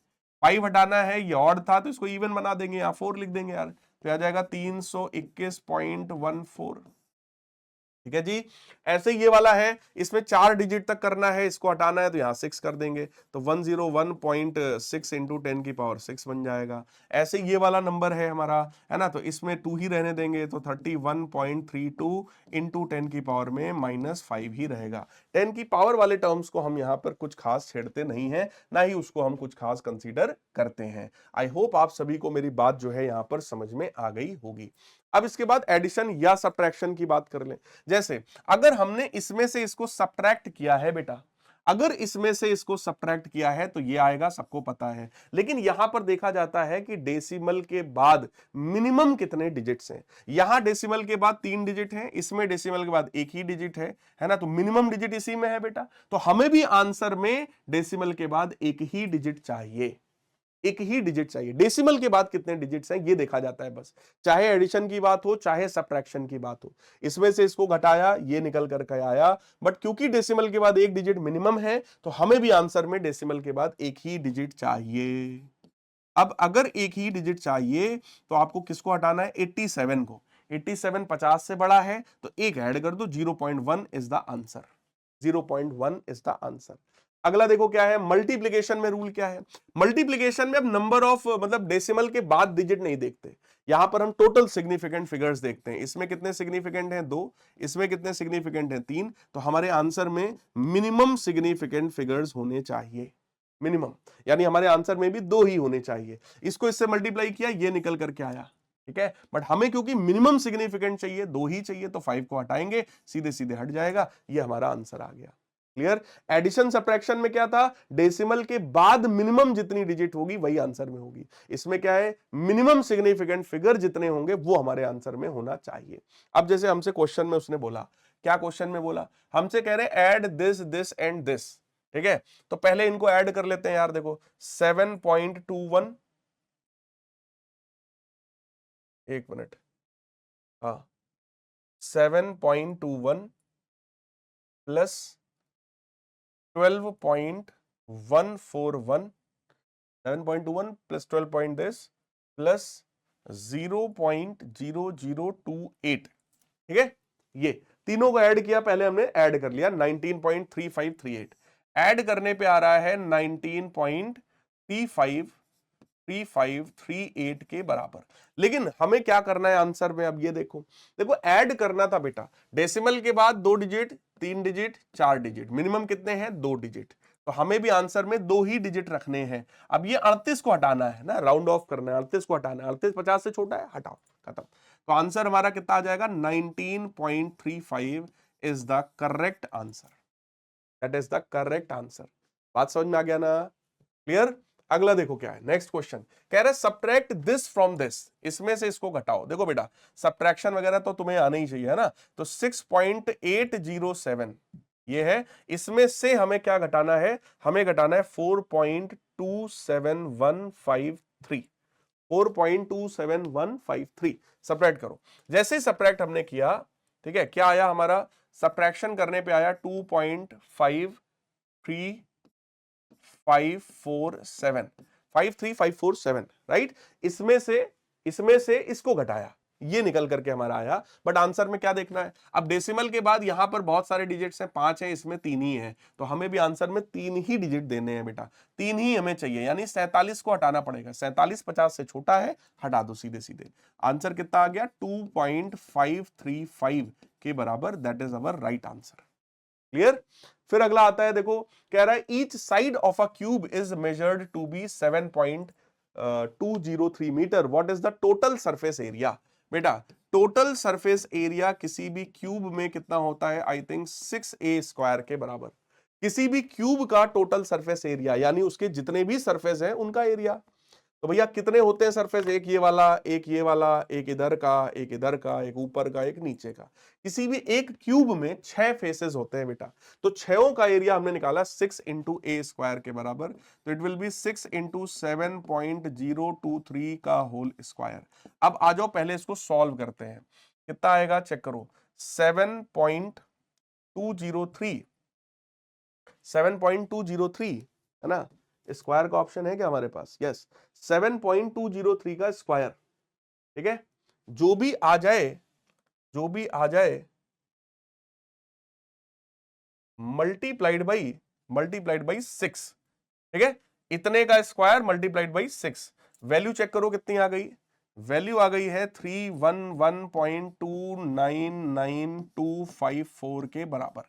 देखो अब ये सॉल्व करना यार तुम्हारा काम है, हालांकि तुम लोग के पास भी कैलकुलेटर होता है, तो आप लोग भी आराम से इसको कैलकुलेट करना, कोई इशू नहीं है ना। 7 का स्क्वायर वैसे भी 49 होता है, 49 मल्टीप्लाइड बाई 6 हमने किया, लगभग 294 है, और बाकी एक्यूरेट जब करेंगे तो इतना आ जाएगा, ठीक है।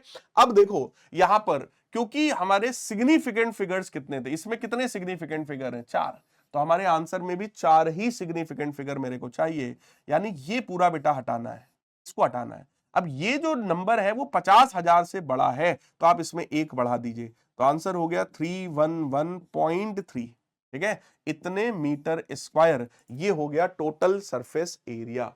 बिल्कुल ऐसे ही वॉल्यूम निकालना है तो आप लोग वॉल्यूम निकाल सकते हैं। वॉल्यूम का फॉर्मूला क्या होता है भाई, अगर ये क्यूब है तो क्यूब का सीधे सीधे क्यूब हो जाएगा, जो भी उसका साइड लेंथ है ना, तो 7.203 का क्यूब मेरे को चाहिए। क्यूब का कोई ऑप्शन है क्या डायरेक्ट, नहीं है, नहीं है, कोई बात नहीं, कोई बात नहीं, हम पहले इसका स्क्वायर कर लेंगे और उसमें हम इसी को एक बार और मल्टीप्लाई कर देंगे, 7.203। वैल्यू कितनी आ गई हमारी, वॉल्यूम आ गया 373.71475 एंड सो ऑन, बहुत सारा है, ठीक है। बट मेरे को क्योंकि 4 सिग्निफिकेंट हैं, तो हमें आंसर में भी 4 ही चाहिए। अब ये नंबर आप देख रहे हो छोटा है, 5000 से छोटा है, तो उसको हटा दो, सीधे सीधे आंसर हो गया 373.7 मीटर स्क्वायर, नहीं क्यूब के बराबर। अगर ये वॉल्यूम है तो क्यूब में होगा, तो ये इसके वॉल्यूम की वैल्यू निकल कर आ गई। आई थिंक बेटा आपको समझ में आ गया होगा, ठीक है, कि हम लोग कैसे टोटल सरफेस एरिया या फिर वॉल्यूम को निकाल रहे हैं। तो जब आप एडिशन या सब्ट्रैक्शन करते हैं तो डेसिमल के बाद मिनिमम डिजिट्स देखनी होती है, और अगर आपने मान लो मल्टीप्लाई या डिवाइड वाला काम किया है तो total number of significant figures आपको यहां पर देखने होते हैं। आई होप ये पूरा पॉइंट जो है ये पूरा आपको समझ में आ गया होगा। क्लियर है, यस। एक दो हमारे पास और क्वेश्चंस हैं, जैसे ये वाला क्वेश्चन है, हमसे कह रहा है रेडियस किसी भी स्फीयर का हमें गिवन है, हमें उसका वॉल्यूम बताना है, वो भी उसमें। तो ये मैं आपको होमवर्क में दे रहा हूं कि आप लोग इसको होमवर्क में आराम से करेंगे, ठीक है। बिल्कुल ऐसे ही एक क्वेश्चन हमारे पास और है, कह रहा है कि भाई मास पता है, वॉल्यूम भी पता है, कह रहा है डेंसिटी को आप सिग्निफिकेंट फिगर्स के हिसाब से बता दीजिए, है ना, मास पता है, वॉल्यूम पता है, डेंसिटी बता दीजिए। तो इसको भी मैं आपको होमवर्क में दे रहा हूं। क्लियर है, तो ये सारी चीजें मैंने आपको बता दिया है। एरर एनालिसिस आपके सिलेबस में नहीं है तो उसको मैं छोड़ दे रहा हूं, ठीक है, that is not in your syllabus, तो कोई बात नहीं, ठीक है। यस, अब होमवर्क की बात करते हैं। देखो होमवर्क में सबसे पहला काम आपको क्या करना है कि आप लोग पहले अभी वीडियो में, है ना, कमेंट्स में बताइएगा कि ये सेशन आप सभी को कैसा लगा, ठीक है। सभी लोग भरपूर कमेंट्स में बताना कि ये पहला जो मैंने आपको वन शॉट लेक्चर दिया है ये कैसा लगा आप सभी को, बात पूरी पूरी समझ में आ गई, ठीक है। देखो यहां पर ये जो वन शॉट सेशन है, मेरा मतलब ये है कि इसमें कोई भी टाइम पास ना हो। नॉर्मली मैंने देखा है बहुत सारे टीचर्स के वन शॉट लेक्चर्स देखे हैं, है ना, बट उसमें टाइम पास वाली चीजें बहुत ज्यादा होती हैं कि टीचर बहुत हंसी मजाक कर रहा है, टीचर बहुत सारी ऐसी उसमें चुटकुले सुना रहा है, गाने गा रहा है, शायरी कर, मैं भी करता हूं, आप लोग जानते होंगे, आप में से जो बच्चे मेरे से पढ़ते हैं they know it very well. But मैं चाहता हूं कि इधर YouTube चैनल पर जो भी कंटेंट आए that should be short and crisp. क्यों? क्योंकि कोई भी बच्चा YouTube पर कब पढ़ने आता है? जब उसके एग्जाम आते हैं, जब आपके एग्जाम पास में होंगे और उस दिन आप पढ़ने आओगे कि यार ये वाला चैप्टर चलो पूरी तरीके से पढ़ लेते हैं। तो मैं चाहता हूं उसमें आपका एक सेकंड भी वेस्ट ना हो। आपको जितनी बात यहां बताई जाए वो टू दी पॉइंट बात हो, जिसके थ्रू आप पूरे चैप्टर को समझ भी लें। देखो जब टीचर बहुत ज्यादा हंसी मजाक और इन सब चीजों में जाता है तो कहीं ना कहीं फिर वो न्यूमेरिकल्स को कम कर देता है। मैं न्यूमेरिकल्स को कम नहीं करना चाहता हूं। आप में से जो बच्चे मुझसे पढ़े हैं वो बहुत अच्छे से जानते हैं, मैं कंटेंट के साथ कंप्रोमाइज नहीं कर सकता कभी भी। हंसी मजाक कम कर देंगे वो चलेगा, लेकिन कंटेंट के साथ कंप्रोमाइज नहीं होना चाहिए, ये मेरा मानना है। क्योंकि YouTube पर बच्चा तभी पढ़ने आता है जब वो मजबूर होता है, जब उसको बड़ी दिक्कत होती है, उसको कहीं समझ में नहीं आता, तब वो YouTube पर पढ़ने आता है, राइट। तो आपके उस टाइम की मैं वैल्यू करता हूं, इसलिए मैं टाइम वेस्ट नहीं करना चाहता। इन सेशंस को, इन लेक्चर्स को, मेरा जो मन है वो यही है, कम से कम समय में बट ऐसा बनाएंगे जो एकदम मजा आ जाएगा। कि मतलब एग्जाम वाले दिन भी अगर कोई बच्चा सोचे कि सुबह सुबह लाओ यार यूनिट एंड मेजरमेंट रिवाइज कर ले, तो 1.5 घंटे के वीडियो को देख सकता है। उसको भी 1.5x पे देख लोगे तो आप एक ही घंटे में खत्म कर डालोगे यूनिट एंड मेजरमेंट। तो रिवीजन के लिए ये जो लेक्चर्स हैं ये आपके लिए एकदम वरदान जैसे साबित होंगे। आपको मजा आ जाएगा जब आप रिवीजन करने बैठोगे तो, ठीक है। तो आपको क्या करना है, कमेंट्स करना है, अपने नोट्स का PDF आपको ले लेना है, ठीक है। मेरे टेलीग्राम चैनल से आप लोग ले सकते हैं या फिर फिजिक्स वाला ऐप से भी आप लोग उसको निकाल सकते हैं, ठीक है। तो वहां से आप लोग ले लेना। और तीसरा काम आपको क्या करना है, इस वाले लेक्चर का रिवीजन आप लोगों को करना है। मैंने जो कुछ भी पढ़ाया है जरा एक बार रिवाइज करना अच्छी तरीके से, ठीक है। नोट्स आपको यहां से मिल जाएंगे, ले लेना। कमेंट्स में सभी लोग अपने दिल की बातें बताना, है ना। आप सभी प्यारे प्यारे बच्चों को मैं प्यार से SSS आर्मी के नाम से बुलाता हूं, यानी शैलेंद्र सर स्पेशल आर्मी। आप ही लोग हैं जो हमारी ताकत है। एक टीचर की ताकत उसके बच्चे होते हैं, इसलिए मैं आप सभी को प्यार से SSS आर्मी के नाम से बुलाता हूं, ठीक है।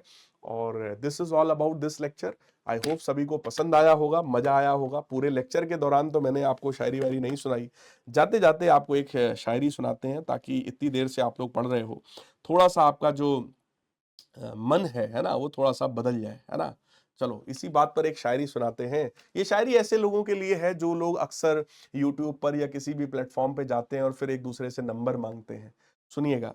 भूलों पर फिर भूलें करना, भूल नहीं होशियारी है। भूलों यानी गलती, मिस्टेक, गलती से मिस्टेक, है ना। भूलों पर फिर भूले करना, भूल नहीं होशियारी है। और रोज किसी पे दिल आ जाना, इश्क नहीं बीमारी है। तो मेरे प्यारे लाल बाल गोपाल, मिलेंगे हम लोग अपने अगले सेशन में अगले चैप्टर के साथ, ठीक है। तब तक के लिए goodbye, take care, love you all and God bless.